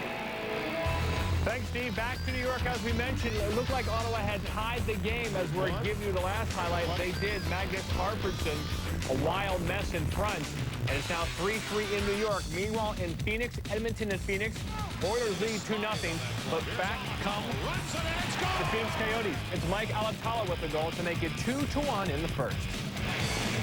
All right, John, keep us posted. John and Barry coming up NHL tonight. As soon as we check out of here from Big D. NHL tonight on ESPN2 after our game. Face off to the right of Eddie Belfour. Belfour has lost each of his last 2 starts here at Reunion Arena. And he finds himself down 2-0 with 11:50 to play in the middle period. Holmstrom able to take it free. Hatcher on him. Stars get to it. Glance off the sideboard. Langenbrunner just able to get it out the center instead of being able to make a play. Here's Sim on it. Couldn't get there ahead of Ward for Detroit. Matt Tkachuk and Hatcher play catch inside their own end. Off of Sim. The point in the race for it. Can't get there. Ward full play to knock it down with his hands. Battle in the corner, rolls up to the point for Ward. He'll let it fly through traffic provided by Holmstrom. And he felt a piece of Belfour stick on that play as well. 2-on-2 the other way. As Lyshenko hit the brakes, looking for some help, and that was just long enough for Detroit to come over and take the puck away. Here's McCarty, rolled off his stick to Hatcher, and Hatcher will backhand a center. He's hit by McCarty as he headed towards the bench, and now he will change. So he got some help from McCarty. Helping in the direction of the bench. So help, I'm sure he didn't want it. Here's Neuendijk now. Lidstrom over to greet him. Back to the point. Lukowicz fires in deeper for Dallas. Off the side of the net now. It's the pressure here by the Stars, and they haven't said that much tonight. And so much with the pressure as it's sent down the length of the ice. And this too will be icing as Brad Lukowicz touches it. You mentioned that Eddie Belfour has lost his last 2 games on home ice. I personally can't picture the last time he lost 3 games on home ice. I wouldn't have enough. He's not lost 3 straight with Dallas. See, how do you like that? Hanger, I just happen to have this handy. The last time he lost 3 consecutive home starts, a 4-game streak, March of '97 for the Sharks. And he wasn't very healthy when he was playing for the San Jose Sharks. One of the areas that Eddie Belfour has really improved on, in my opinion, there's a spot called the 7-hole, right between your arm and the side of your body, the area where your holes will stick, this locker in the side. And he used to have a big gaping hole there, and players used to pick that thing apart. And I tell you, whether he's shortened the paddle of the stick or not, he has closed that down completely. That's been a real improvement in Eddie Belfour's game. Jamie Wright trying to wrap one around. Here's Yzerman back the other way. Sador off of Sador's stick, and that allows Mike Modano to get it for the Stars. Out at center now. 2/3 of this line really struggling to score goals. Modano and Neuendijk, and then there's Brett Hull, who's scoring just 5. The team leader in goals and points. Zubov is taken down at the blue line. And McCarty's stick on right in the midsection. Here's Draper working on Neuendijk, centering feed, all the way back to Larry Murphy. Lets it rip through traffic, and it's wide of the net. And it's back at its center. Murphy, cool, calm play to knock it down. Bouncing pucks, and we see that probably more here than any place else. Well, you ask any of the players about tonight's game, all the Red Wings players now, well, if the ice is okay, and everything's about the ice. He has to develop a reputation.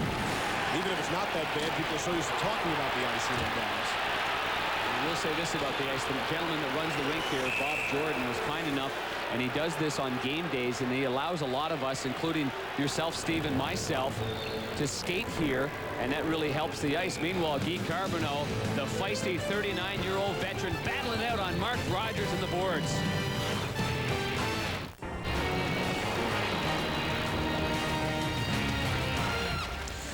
Detroit has owned Dallas lately. They've actually only beaten Dallas once in the last 8 meetings. 5 times in the last 17 games. Here Detroit has a 2-0 lead as play continues on inside the Red Wings zone. Glove down. Larionov able to get to it for Detroit. Headman pass is a good one as Detroit tries to fight through 3 different players. It was Pat Verbeek trying to get through 3 Dallas Stars players. Didn't work. Here's Chelios inside his own end. Gets a return pass. And Chelios moving out ahead at center. Off with Duchesne. Duchesne has his pocket picked by Blake Sloan. And the Stars come at center. No legs, no jump. See Carbonell? Yeah. Going across the blue line. It was a very easy defensive play there for Chelios. He just stood him up, gave him no room whatsoever. Closed the gap there right inside the blue line. After Blake Sloan had made a real nice outlet pass from inside his own zone. Duchesne will shoot it in for Detroit. No pressure from the Red Wings. All of them going for changes. And here's Keane. Cross ice pass. A bit too far for Sloan.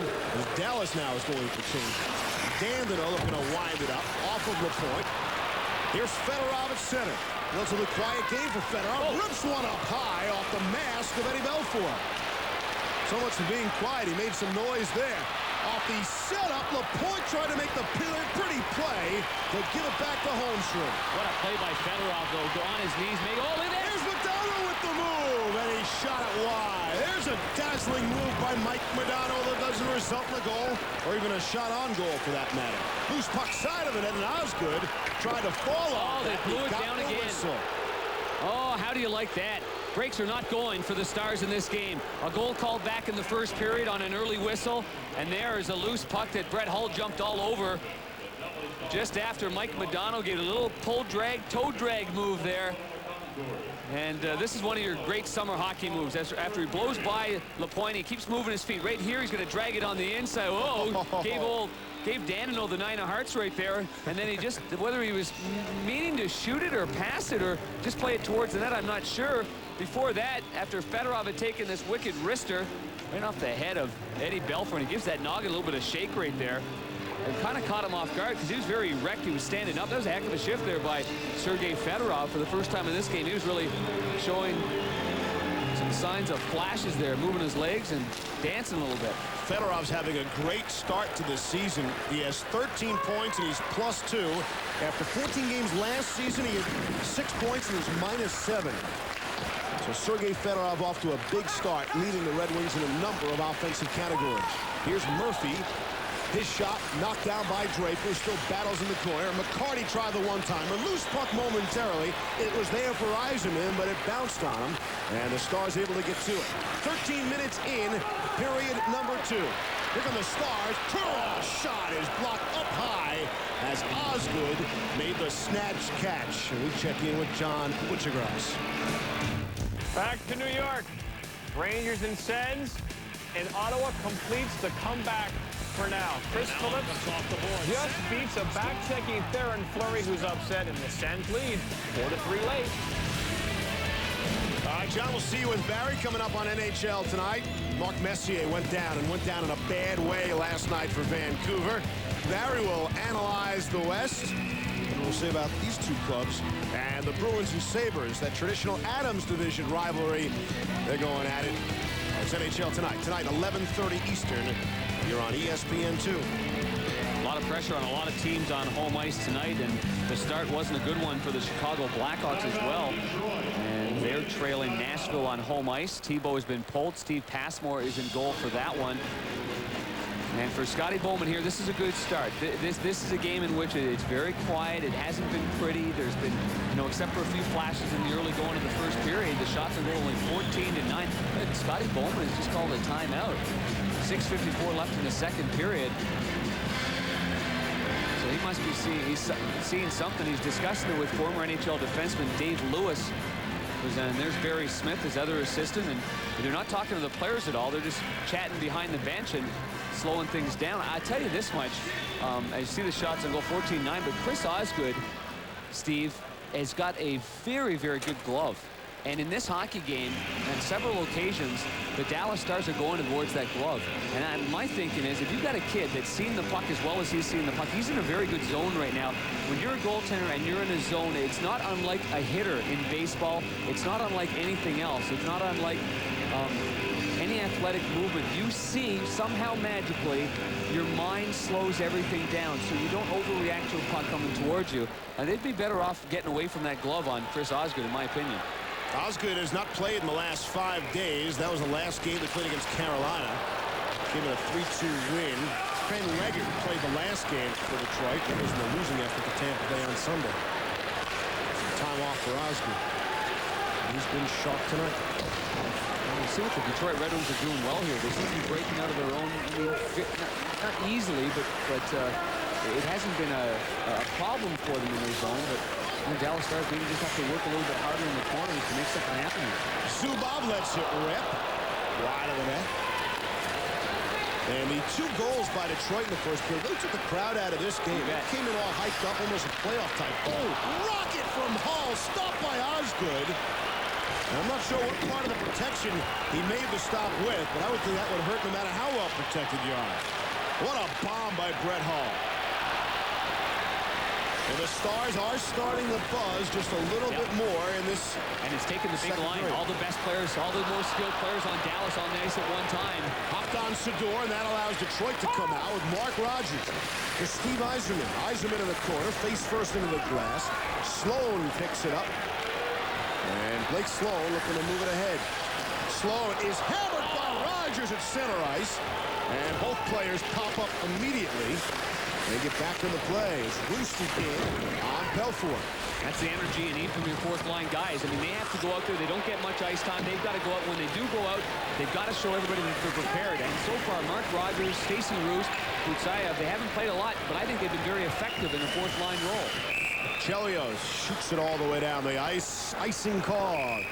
5:14 left here in the second. The Red Wings lead the Stars 2-0. National Hockey Night coming to you tonight from Dallas, Texas.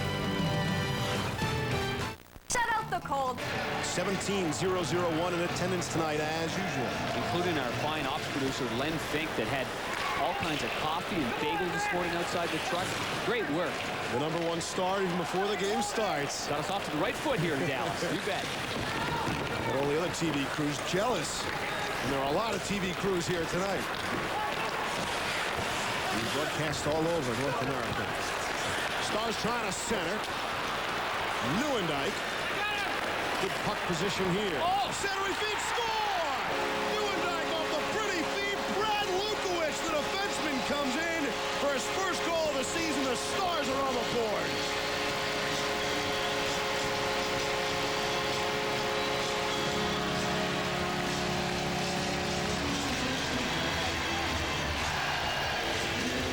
Chance for Osgood after a pretty backhand pass by Joe Neuendijk.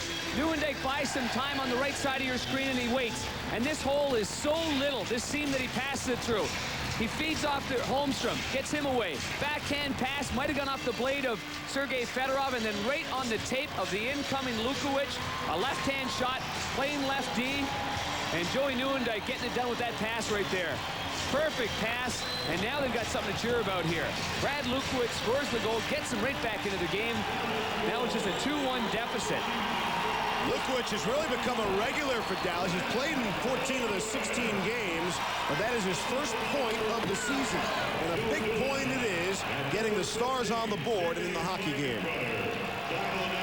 Well, for Neuendijk, last year he played in 67 games. He had 28 goals in the regular season and was a +11. Of course, he walked away with the Conn Smythe Trophy. After playing 23 games in the playoffs, he had 11 goals, 10 helpers, and 21 points. Set a record for game-winning goals in the playoffs as well. He was brilliant.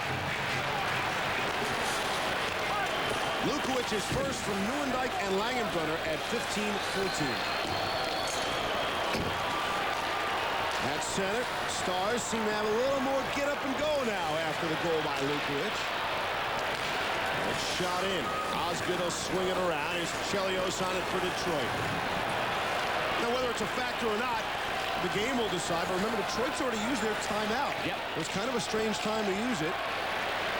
Tough to second-guess Scotty Bowman on anything. What's happened with Detroit so far this year is they've led 1-0 or 2-0, and then they kind of got cozy, and they went into a bit of a funk. And so I think he was just making them aware of that. Our Zima storyline for you tonight from Big D looks something like this. Mike Modano is looking for his first shot on goal. We see some scoring depth on both teams. Danilo and Lukovic getting there first. And congratulations, Steve Yzerman. He ties Mario Lemieux 7th all-time points in the NHL. Our Zima storyline replay is Yzerman's goal off a perfect feed from Draper. Yzerman's not going to miss many of those. That was absolutely perfect. Draper waited for Lukovic to come towards him and then slid it between his legs. So far, that's the go-ahead goal. Right now, if the game were to stay as it is, that would be a game-winning goal. Yzerman's 5th goal of the year. That's center, and Yzerman has the puck.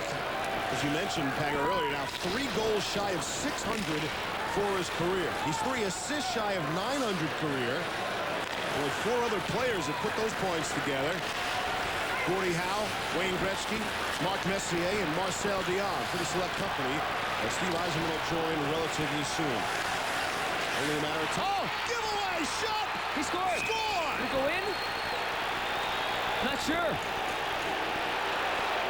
The Stars player, Roman Lyashenko, had pumped his fist in celebration, but I don't think the red light went on. This is a situation where they may very well go upstairs on this one, Steve.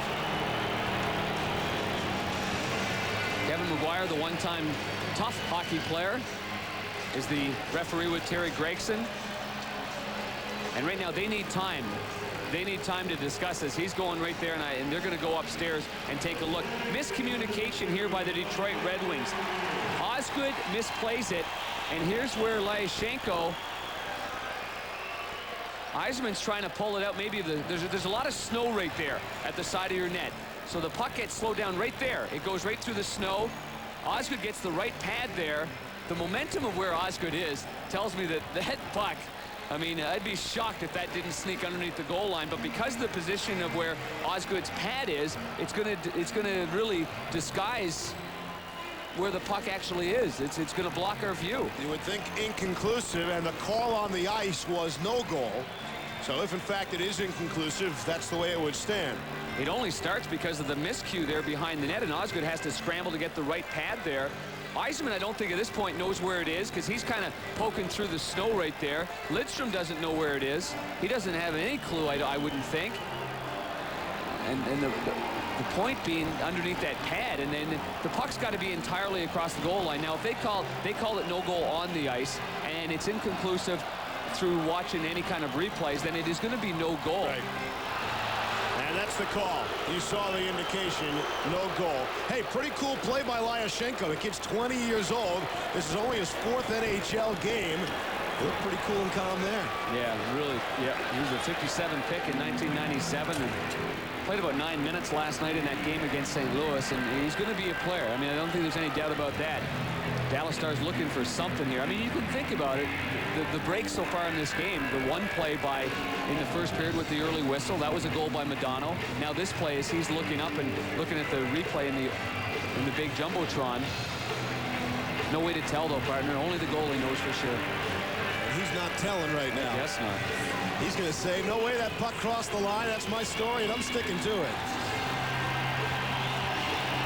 Face off to the right of Chris Osgood. Even though it doesn't count as a goal, Dallas really picked it up now.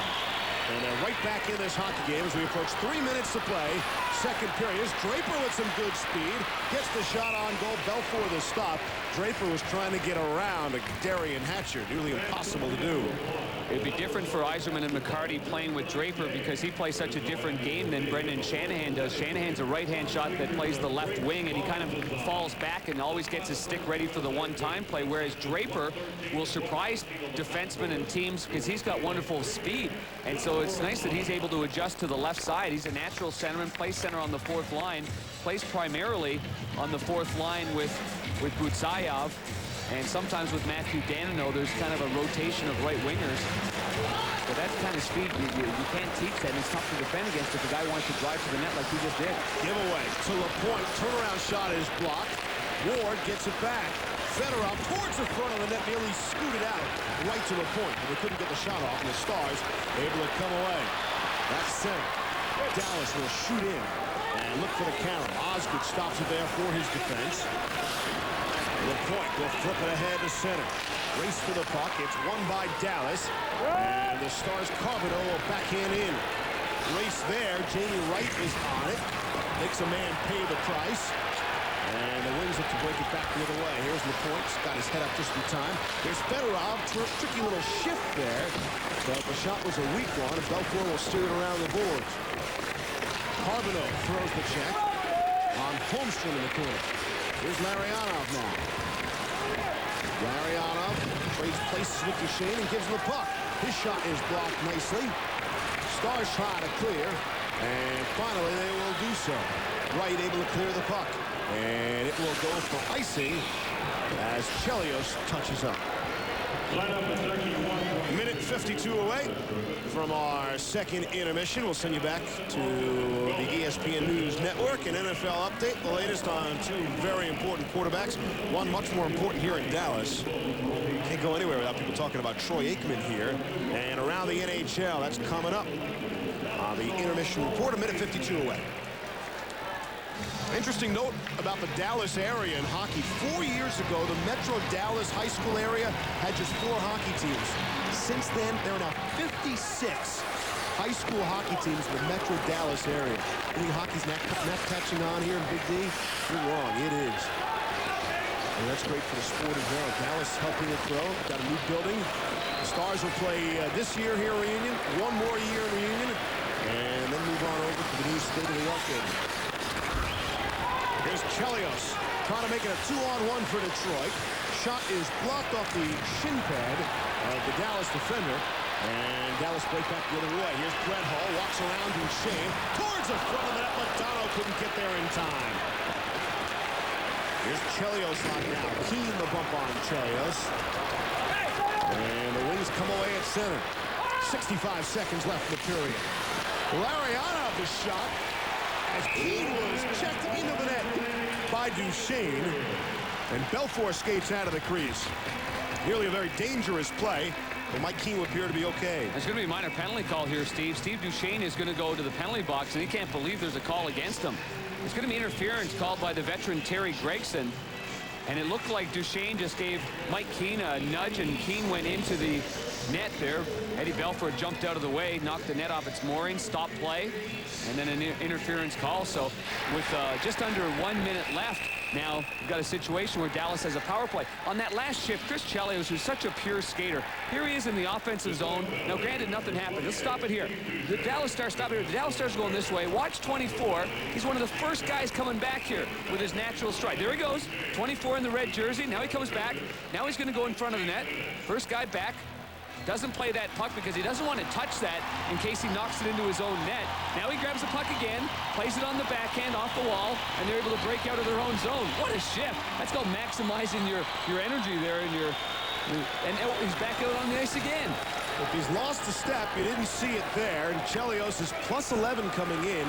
That's tops in the NHL.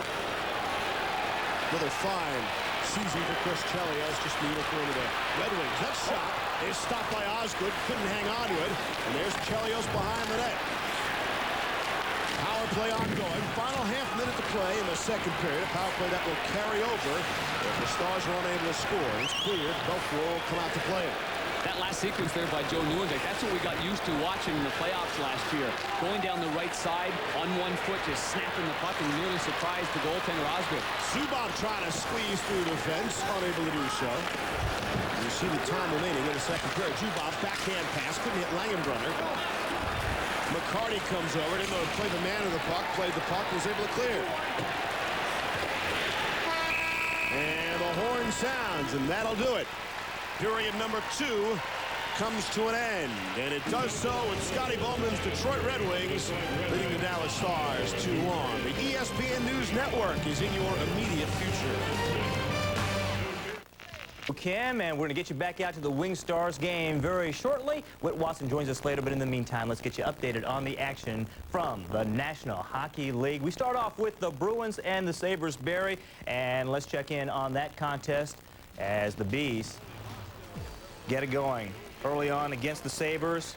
First period, Eric Rasmussen deflects it past Byron Defoe. Rasmussen's 4th of the season, 1-0 Sabres. Second period, Vaclav Varada. What happened here, Barry? Well, Defoe took his eye off the puck. He played it nonchalantly. That's just a sign of rust. He hasn't had enough shots in game conditions. He took it a little easy there, and it came back to haunt him. He wasn't the Byron Defoe we've known from last couple seasons in Boston. 2 minutes later, Jason Woolley makes the nice pass to Miroslav Shatan, and it doesn't happen the first time, but the second time it works, Bear. Puck goes back to the front of the net, throw it in the middle, no one picks up Shatan. Gill goes for the puck instead of the man. Shatan's a 40-goal scorer. He knows what to do with it. Later, Sabres on the power play. Woolley to Michael Pekka, who centers it for Alex Zitnik comes off the wall. Alex knows what to do with the two, puts it in the open net, and Byron is done for the night.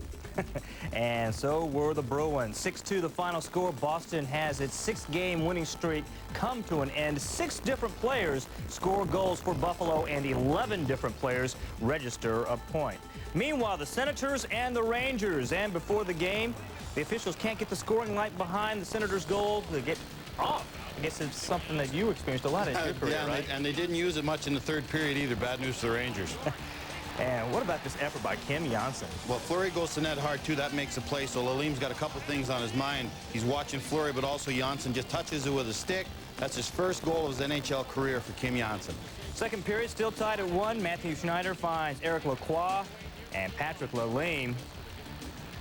Great shift here by the Rangers. They were really banging around. They're winning physical battles, and Eric Lacroix throws a backhand over the glove of Lalim. Third period, it's now 3-2 New York. Chris Phillips has his shot blocked by McLean, but Magnus Arvidsson right there for the rebound and the putback. He lights the lamp. That ties it at 3.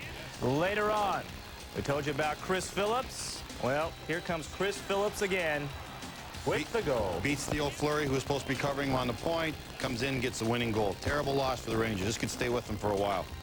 That is your game winner. 4-3 the final. Rob Zander also with a goal and an assist. Ottawa has won 7 of its last 9 games. Alexei Yashin, who? Habs and the Pens. And the final score in that one, 5-4. Pittsburgh with the victory. The Pens score 5 of the game's final 6 goals. Jaromir Jagr with a pair of goals. He has now 13 on the season. And the Pens, they've been struggling a bit, Barry, but certainly not because of Jaromir Jagr. What a mess that game was for Montreal. They got the game completely in hand. It's 4-1, no problems at all. They fall apart in front of Jeff Hackett, gives up 3 easy goals. The winning goal, a 2-on-1 with 40 seconds left. Terrible, terrible loss for the Montreal Canadiens. They showed tonight why they got the most losses in the NHL. They were terrible in the third period. Let's talk about the Stars and Wings game. We're at the second intermission of that one. Interestingly enough, Pat Verbeek, boy, he looks strange in that Red Wings uniform. Well, that's what happens when you're used to seeing a little pest like Pat playing for somebody for so long, especially so successful in Dallas. But right there, as we said, there's Patty Verbeek in the green and white, the hated green and white for Detroit fans. Now Pat is back with the red jerseys of Montreal or Detroit, but he's going to add a lot to Detroit. He's going to add fire. He's a playoff performer. He plays well in the playoffs. He's already made some good plays tonight. He almost had an assist on Kozlov's chance, but he'll fit in well with Detroit because he's such a competitor, and that's who Detroit has on their team. Yeah, one other note to pass along to you. The Canucks say Mark Messier will be out 4 to 6 weeks with a sprained MCL in his right knee. Messier injured in the first period of Vancouver's game versus San Jose on Tuesday night. All right, for a complete wrap on the night in the National Hockey League, join Barry and John Butchergross for NHL Tonight. That comes your way at 11:30 p.m. Eastern tonight, only on ESPN2. After 2 periods of play in Dallas, it's the Stars and the Detroit Red Wings with their newest player, Pat Verbeek. And, of course, the Stars, the defending Stanley Cup champions, battling in this one. And right now, 2-1 Wings. Looking for a wireless phone is enough to make your head spin. Analog. Wings lead the Dallas Stars by a score of 2-1. Welcome back to Reunion Arena. Steve Levy alongside Darren Pang. That late goal really seemed to get Dallas going. Maybe they were tired after the game coming in, but maybe they've got some more energy now to burn in the third. You know, what they started doing really was grinding a little bit more, kind of cycling down low. A lot of times when you look at a team that's struggling, you say, oh, well, the scorers aren't scoring. The finesse guys aren't playing that. Well, you know, a lot of times it's just battling. It's just moving your legs. It's just kind of fighting the other guy for loose pucks. And I thought we saw a little bit of that late in that period, and anytime you can score, let's say with 2 minutes or less in your own building, you get back into it. At least you go to the locker room with a good feeling and a positive feeling. Detroit so far, they're 8-1 after 2 periods of play when leading. That one loss, though, did come to the Dallas Stars. How close is this from being a tie game? Just take a look right there. We're 2-1 after 2. On November 19th, James Bond is here. get ready for the last great thrill ride of the century. The World Is Not Enough. Rated PG-13. Starts November 19th. Two of my agents Is backed by America's best warranty with 10 years powertrain coverage. Searching for a reason? As soon as we find one, we'll pass it along, but there's been a goaltending change in this 2-1 game. You're looking at Manny Fernandez, who replaces Eddie Belfour. And just seconds ago, it looked like Belfour did make his way to the bench. Belfour is on the Dallas bench. Any thoughts, Panger? Well, the only thing that I can think of, Eddie played last night, and maybe with the heat, maybe there's a little dehydration and cramping. That often happens when you go back-to-back. But for Eddie, it didn't look to me, movement-wise, that he had trouble with anything.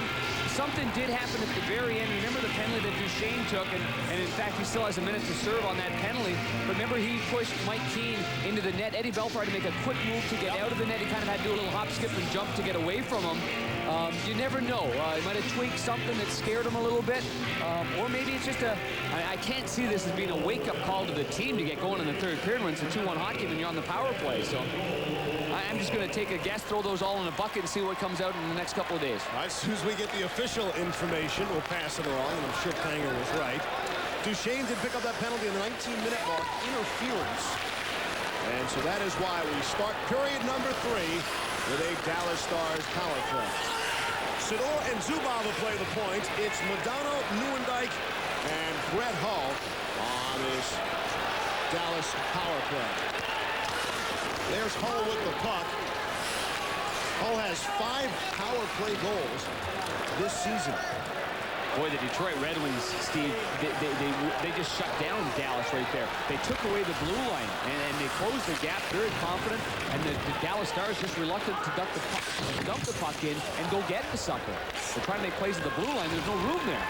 But the choice for Detroit penalty killing on the blue line to start the period. Gandino and Ward, even their 5th and 6th guys, I'm sure a lot of confidence. Yeah. Interesting move by Scotty Bowman on the penalty kill to start the period. Yeah, well, he started out, Chelios came out for a real quick shift there. So he comes out real quick, and he and Lidstrom, and then they went for a quick change right away. Power play is over. We're back to 5-a-side. To kill it off.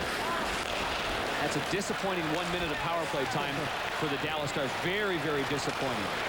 Again, that Dallas power play coming in the last 11 games have been clicking at a whole 11%. Not going to win many games the power play with those kind of percentages. The power play tonight is 0 for 3.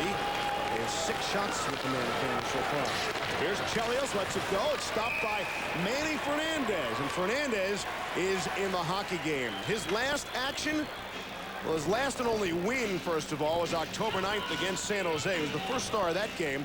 His last action was November 6th, a loss at San Jose. He lost 2-1, but he was still the number 2 star of the game. Yeah, he's a gamer. He's going to be a good player for them. And if they get some offense between Belfour and Manny Fernandez, then they'll be okay. But they scored 2 goals or fewer in 11 of 16 games.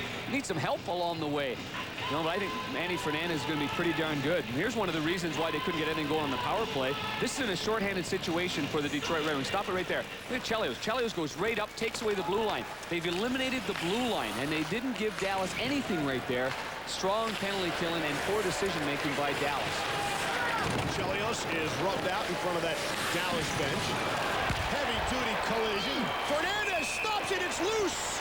And fortunately got the whistle because the puck was still loose. There was a heavy collision along the near boards and then plenty of action in front of Manny Fernandez. Pretty darn good save right off the hop for Manny Fernandez. When you sit for 40 minutes of actually clock time and much more than that as a backup goaltender, I mean, your mind can do a lot of goofy things. Trust me, I've been there before. You're looking around, and every once in a while you got to kind of go, whoa, I better get into this thing. But he's managed to stay mentally sharp on that bench somehow. Made a good save there. Got a break, too, because that puck was lying underneath him.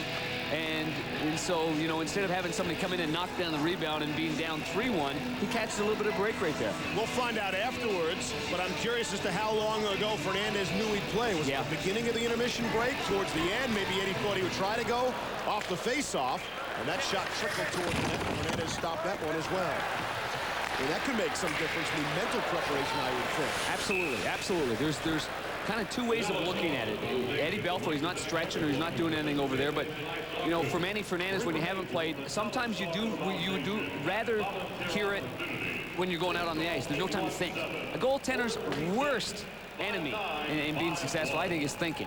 You overthink, you overanalyze, you know, then you start, you know, if you can take positives from the last game you played and start thinking about good saves you made, if you're thinking about negative things or the bad warm-up you had or maybe the bad last goal, then, oh boy, you know, crazy things creep into your mind when you're in the net. Good face-off win by Dallas, and they get the shot on goal, and Osgood had to be ready. And it's kicked back out to center.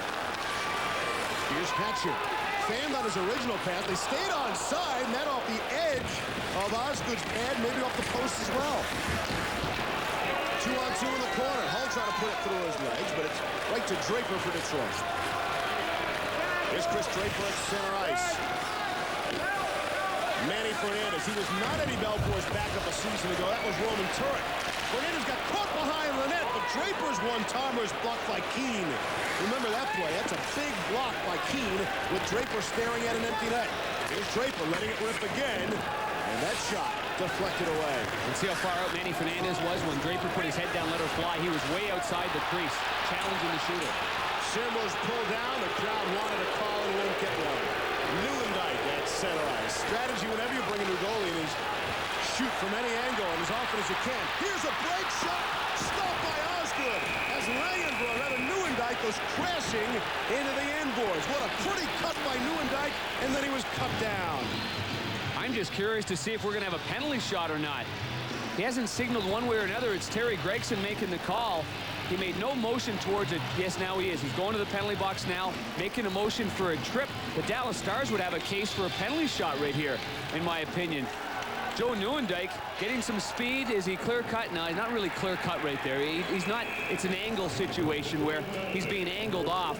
After Jamie Langenbrunner makes a perfect pass, Aaron Ward now is going to slide, and he gets feet first. And then he ends up getting the puck and knocking Joe Newendike off his skates. If he would get puck first right here, if he knocked puck first, then it would be no tripping call. It would be a good defensive play by Aaron Ward. But his stick, looked like the shaft of the stick skipped up over the puck and then got the blades of Newendike. That's what you would have to consider a good penalty. That was a good scoring chance by Newendike. The gap between, well, it was a line change, first of all. Larry Murphy went off for a line change, and Nicholas Lidstrom was on the near side, and that was wide open. It was a part into the Red Sea, literally right there. Ward tripping at .318, fourth power play of the night for the Dallas Stars. They are 0 for 3. 6 shots with the man advantage. Off the face-off. Good face-off win by Fedorov. And the Wings are able to get to it. Couldn't clear. Great play Zubov to hold in. Cross-ice feed for Newendike. He looks to settle it down. He can't. Chelios off to Fedorov. But Cooley plays it off his skates and out to center. Here's Zubov shooting in. 3.5 in, period number 3.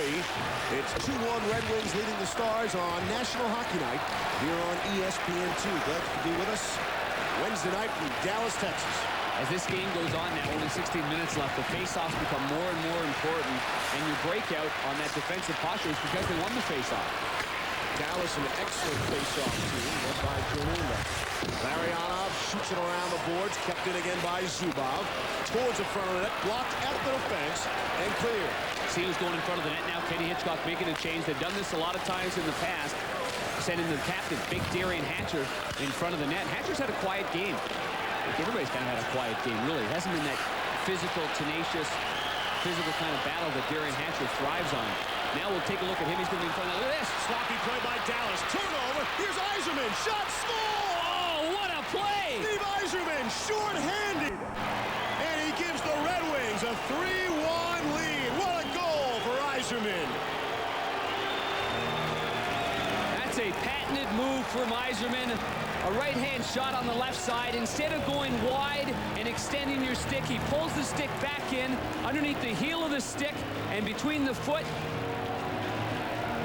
underneath underneath right here. Now he goes wide. This is patience here. He doesn't even make a move. He's just waiting. Great goal scorers do this. That's what makes them great goal scorers. Bad decision or miscommunication by the Dallas Stars. I'm not sure what it was, but it ends up in Yzerman going with full speed while Zubov has no speed whatsoever. Zubov flat-footed. He's got nowhere to go.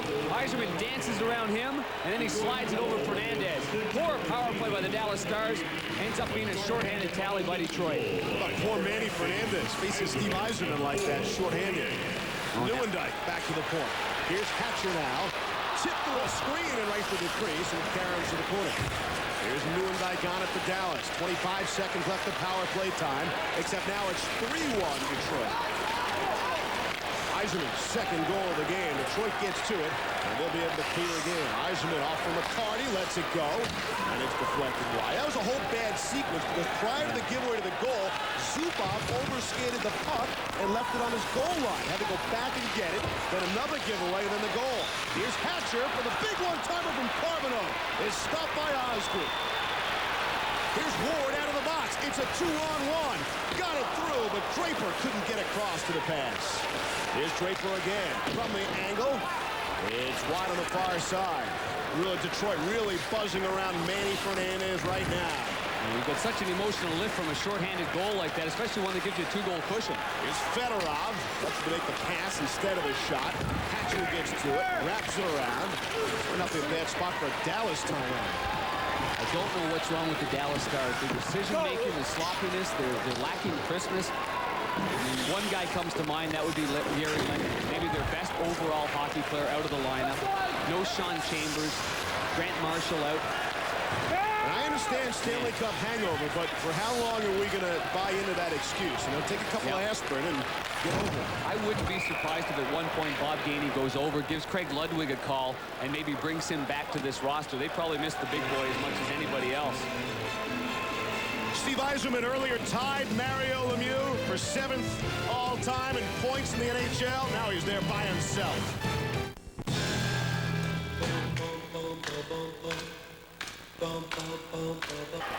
Unassisted, his 6th of the year at .428, a shorthanded goal has given Detroit a 3-1 lead. I think we mentioned Yzerman. Blocked shots in double digits for a forward, shorthanded goals, and scoring key times. That's his 49th career shorthanded goal. So, I mean, here's a guy that you're afraid of in so many different situations. And Steve had a wonderful year last year, scoring 29 goals. Could have had 45 goals last year. And when you think of a guy that has played for one team his entire career and will finish it off with this extended contract he got, you think of Mario, who scored 613 goals with one team, Pittsburgh. Yzerman's right next, too shy of what a terrific milestone in 600 goals. And the great sniper, Mike Bossy, who could imagine how many more goals he would have had if he was a healthy camper who retired at the age of, I believe, 29 or 30. Yzerman is now 34 years of age, born in Cranbrook, British Columbia, grew up in the Nepean area. Look at the face-off, the top of your screen there. Pat Verbeek is really going at it with one of his former teammates there. They were really sticking each other. It was Darryl Sador. That shot is stopped by Manny Fernandez, and the Stars get to the rebound. That's the way Pat Verbeek's first shift started as a Red Wing. He's continuing. There's a chance for Verbeek, and the puck bounced on him, and Verbeek is slammed hard into the end boards as he tries to recover a stick now. Larionov on it. Stars get to it, and able to flip ahead to center. Langenbrunner, they're onside. No, they're not. They're offside at the blue line of the Red Wings. Yep, two-line offside pass.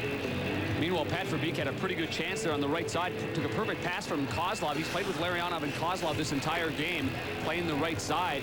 Kozlov put it right on the tape, and Verbeek just had a hard time kind of handling it. I don't think he got full wood on it. Verbeek's wearing 15 on the top side of your screen. The pass just takes one little hop, probably goes off the top part of his blade, so he never gets full mustard on that. In the meantime, before the game, we talked to him, and one of the key reasons he signed with Detroit is because of how good the team is. Going to a competitive team was probably one of the highest priorities, and I think that you know, I had a taste of winning last year, and certainly you know, there's been a few years where I've seen, you know, been on, you know, the losing end and way down at the bottom of the losing end. So certainly I didn't want to go through that again. Playing with a team who has the best winning percentage in the 90s, let alone the 2 Stanley Cups, the back-to-back titles. 16 winning percentage for Detroit in the 90s. Pittsburgh is number 2 by the way. The injury report, Eddie Belfour, we're told a groin injury, Matt Tkachuk a knee injury, and the Stars say both are day-to-day. That's not good for Matt Tkachuk because he has really struggled. He was a holdout at camp, and he really hasn't got into his game so far this year on the blue line with this team. And obviously, Eddie Belfour has been their most valuable player. You saw the odd man rushes. About 7-0. Red Wings pitching a shutout in that department. Very sound 3-zone game for Detroit tonight. Oh, looks like somebody went down on the far side. Looks to me like that was Darren McCarty.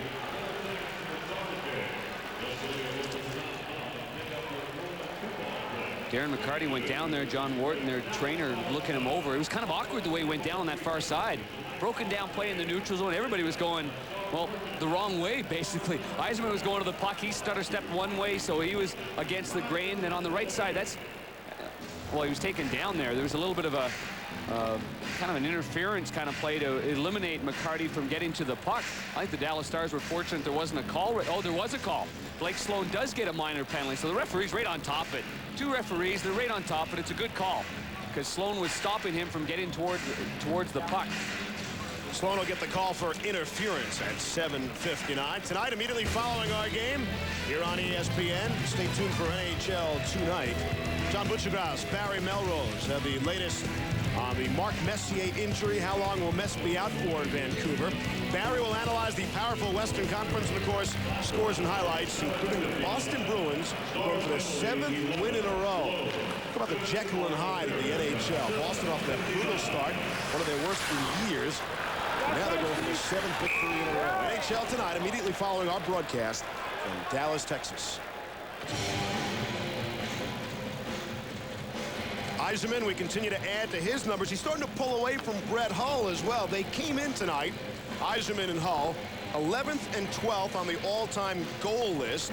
Yzerman with a 3-goal edge over Brett Hull, 596 to 593. And Steve has added 2 more to his total. And he's chasing Yari Curry for number 10 on the all-time list. Now 3 shy of number 10. And there you see it. Yari Curry out in front of him. All 3 of them right-hand shots, by the way. Yzerman with 2 goals in this hockey game tonight. 18 hat-tricks career for Steve Yzerman. So if he notches 1 more... I can quickly scream, that's the 19th hat trick of his career. Yeah, you could do that. You have that ability. Like I knew it off the top of my head. Well, they played a lot of games against one another, too, obviously while Brett was in St. Louis. I played my very first American Hockey League against a young 50-goal sniper named Brett Hull while he was playing for Calgary's team, the Moncton Flames. And you stoned him, didn't you, Panger? Well, that's just, I mean, as years go on, of course I stopped him many, many times. How many did he have in that game? He didn't have any, actually. All right, so there you go. My partner was Dallas Stars broadcaster Darryl Ray. Here's Fedorov breaking in, shot. Stopped by Fernandez. Might have caught a bit of the iron there as well. Got Fedorov flying in off the corner. And that pass looking for Murphy is cleared out to center. A minute 10 left in the power play for Detroit. Looking to open up things here already with a 3-1 lead. Yzerman's good at taking it off the left wing and pulling it into his forehand. Fedorov's so good at taking it off the right wing as a left-hander and pulling it to his forehand. You notice two distinctive motions. Yzerman always goes down the left side, whereas Fedorov often goes into the offensive zone on the right side of the ice. Centering feed, turnaround shot, stopped by Fernandez. The rebound back to Kozlov, who had the initial shot. They look to set it up here with a man advantage. Verbeek in front of the net, Zubov battling him, and they put him down. Modano and Zubov in combination put Pat Verbeek down, allowing Manny Fernandez to make the stop. Good stop there by Fernandez after Kozlov and Larionov dishing the puck around on the half wall on the far side. Before that, Yzerman and Fedorov were on the power play, and Yzerman going in front of the net. Brett Hull veered off him. Now Yzerman takes it. A little dance there, a little shake. Maybe 2 guys on him right there. Sour about somebody. Somebody got him with a stick somewhere along the way. That was a look of either... It didn't look like it was a frustration look. It looked like a look of, someone got me. Here's Verbeek trying to tee it up. And he's had a couple of chances tonight. Puck just not bouncing Pat Verbeek's way. Let's see if it changes on this shift. Here's Kozlov across the line. Kozlov lets it go, looking to the far side on Fernandez. And wrapped around and all the way out and down the ice. Chelios is back to play for Detroit. Midway point, period number 3. 3-1 in favor of the Red Wings. Stars would appear to be showing some effects. They're playing last night, their 5-2 win at St. Louis, in which they scored the first 4 goals of the game. Probably were outplayed in the game. 9:53 left. Here in the third, we'll step out.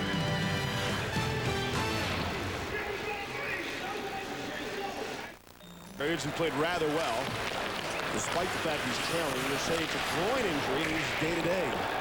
Fernandez has been beaten once here in the third. Hard hit in the corner as a couple of Red Wings go down to the ice. Lone goal, Fernandez was beaten on a shorthanded tally by Steve Yzerman. Bruce picks it up for Detroit. Tried to get it ahead for Rogers. Couldn't poke it free. 2-on-2 along the wall. Kicked that, and the Stars able to keep in. Osgood had to be ready to make that stop. And center, Thierry Bitsaya. Shoot in. Gets Rogers on McCarron. Back for Pusher for Dallas. Langenbrunner ahead for the Stars. Crosses the red line and fires in, looking for some help. Murphy first on it for Detroit. Darren McCarty, good to see he's back on the ice. Not a problem. The big burly winger of the Red Wings. Just the first 2 games of the season, finally ending his holdout. And has been strong since. Looked inside the Dallas end. Right back at, actually off the referee.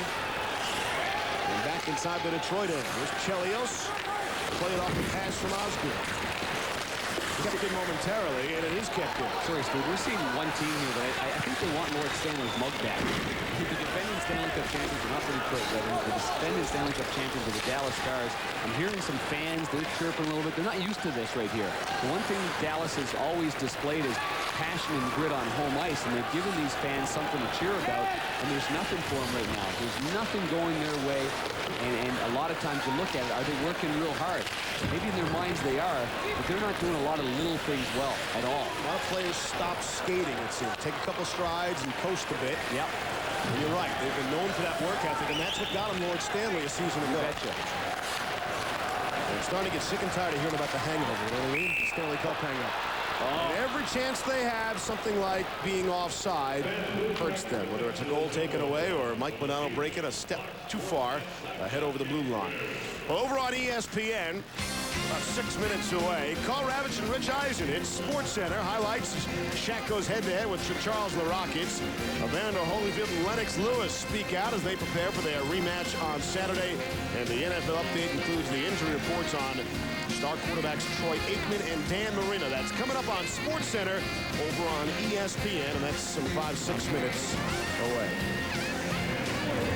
And here on ESPN2, hockey fans, NHL Tonight comes up immediately following our broadcast. 7:51 left here in the third. Now see this line, Modano, Brett Hull on the left side. They've got Jamie Wright now on the left side. It's kind of been a revolving door there on that side.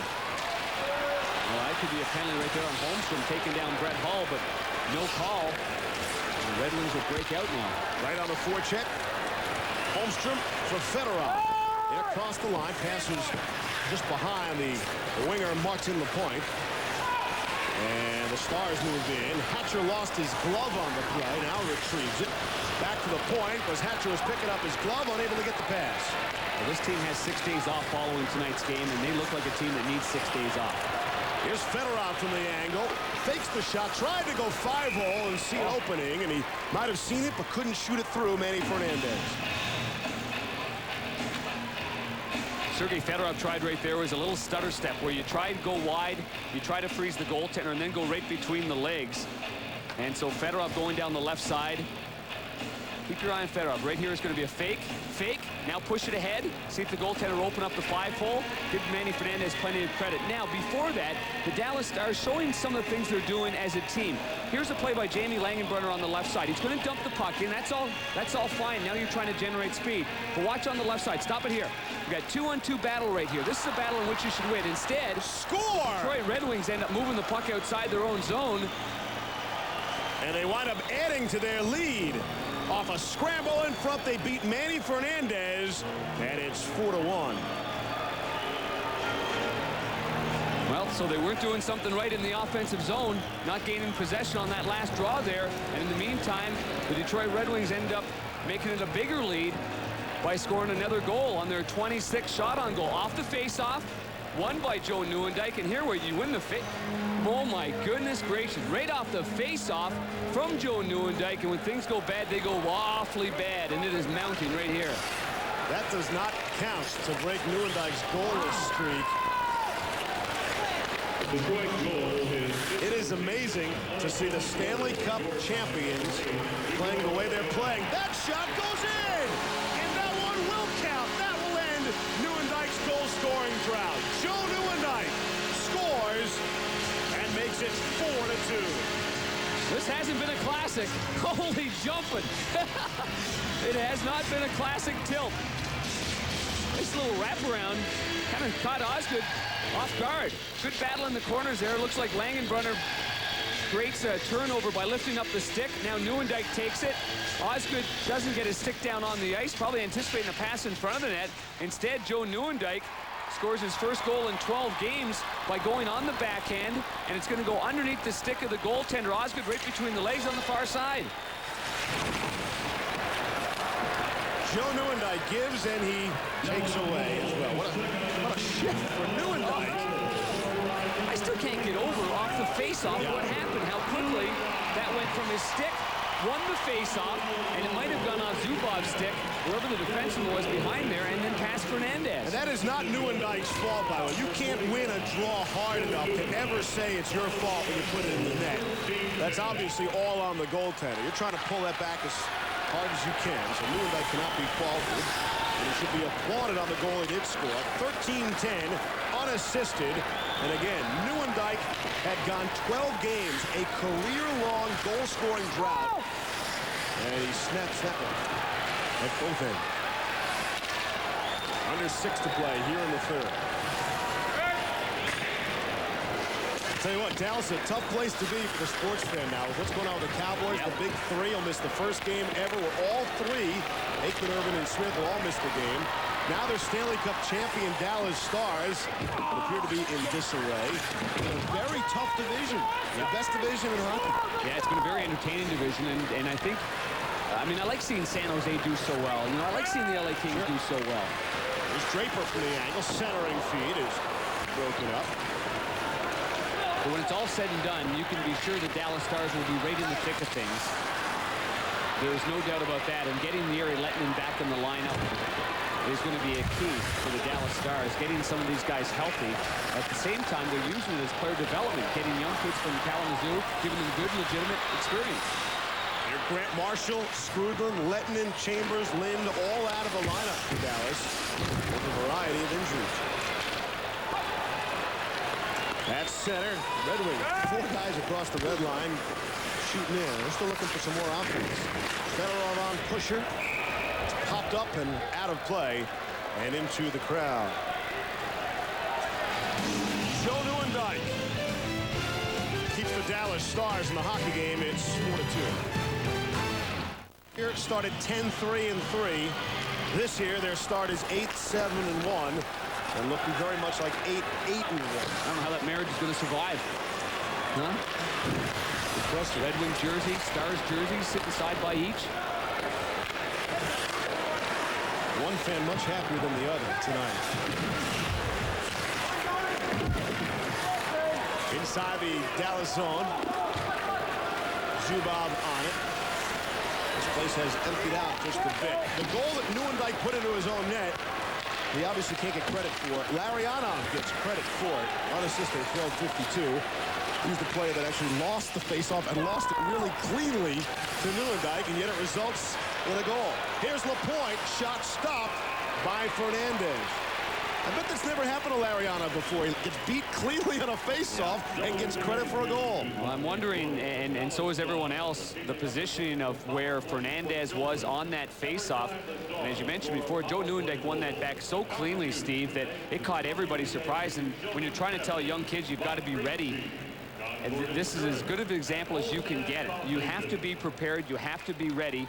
And that was a good look at it right there. Then Nieuwendyk goes back not a minute later, and he goes on the wraparound backhand and gets one past Chris Osgood. So I think right now, with 3.5 minutes remaining, this clock couldn't go fast enough for the Dallas Stars.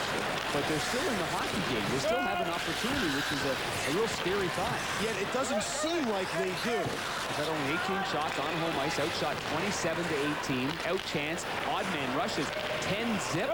Are you kidding me? Here's Larionov, lets it fly. Fernandez the stop, and he'll hang on. It's a very interesting point you make, that they're still very much in the game.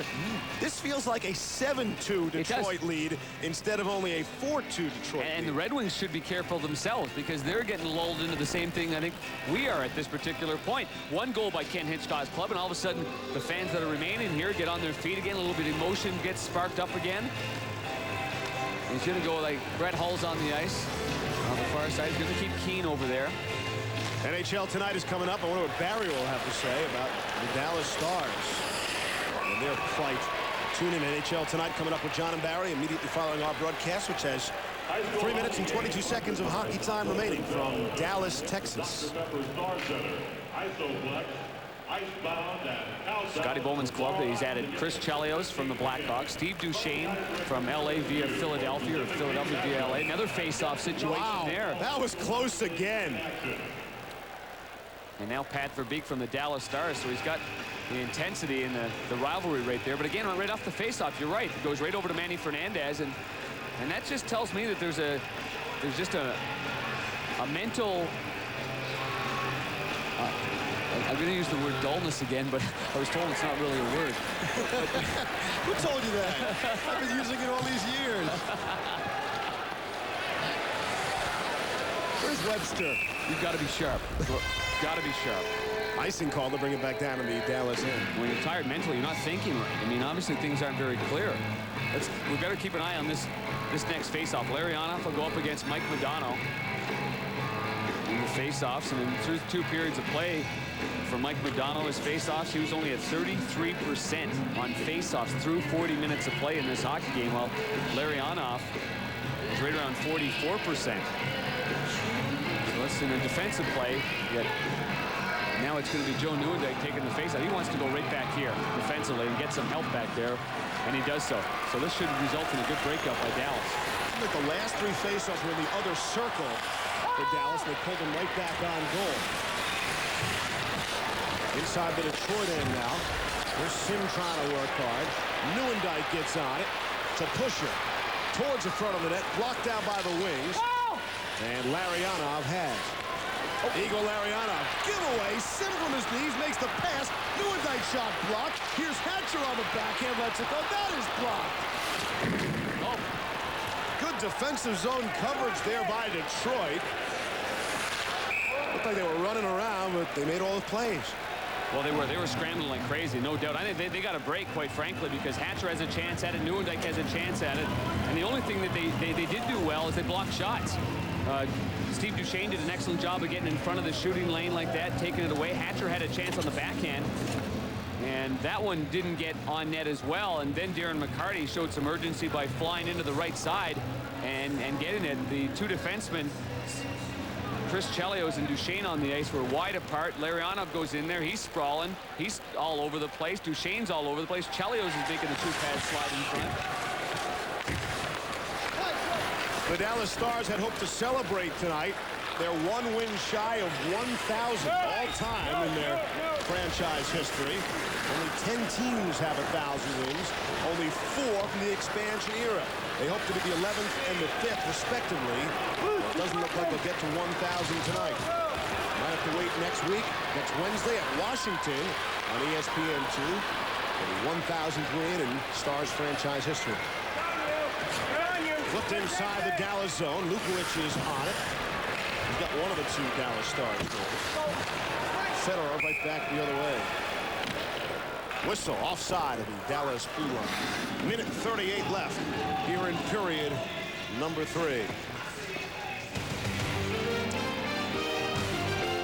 Next National Hockey Night for you over on ESPN is next Tuesday night at 8 Eastern. The Sabres will visit Jaromir Jagr and the Penguins. A full national broadcast. Sabre and Penguin fans in Buffalo and Pittsburgh, respectively, you will only be able to see this game on ESPN, the worldwide leader in sports, taking over with our our blanket NHL coverage. Director Doug Holmes, producer Tom McNeely. Another excellent job last night with Bill and Gary. You said despite Bill and Gary, or? Yeah, trying to win points. Win friends and influence people, yeah. As it's shot inside his home. Had a nice seat from Morton's. I think we're picking up the check. Here's Duchesne off the glass. And it's moved out to head of center. Minute 20 to play here in the third period. You're right, Penner. This game cannot end quickly enough. The Dallas Stars. Shot stopped by Fernandez. Hugging the post. Still loose. And now we get the whistle off. He's scrambling in front of the net. Good determined effort there by Marty LaPointe, and Holmstrom's better off as well on that line.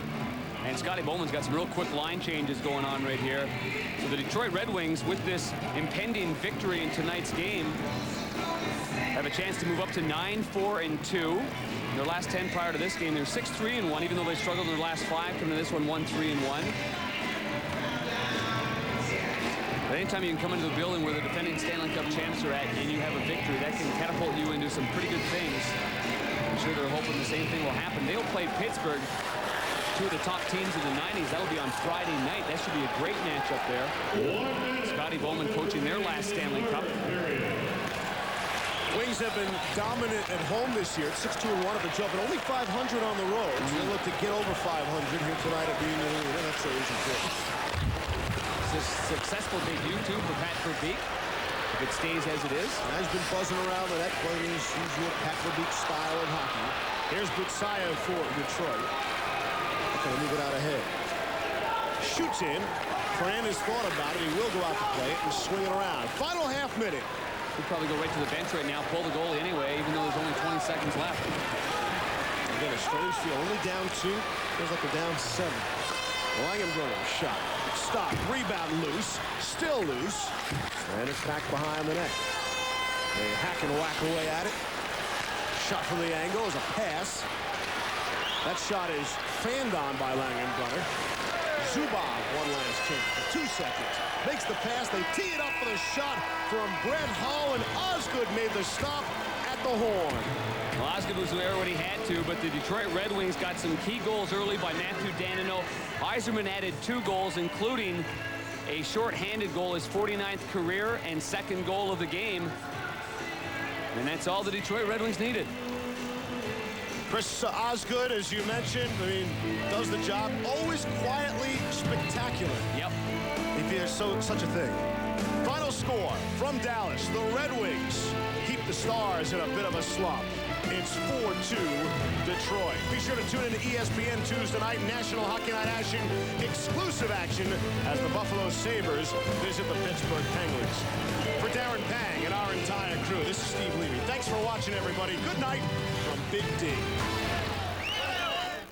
This has been a presentation of ESPN, proud to celebrate another moment from our first 20 years. For more, log on to ESPN.com.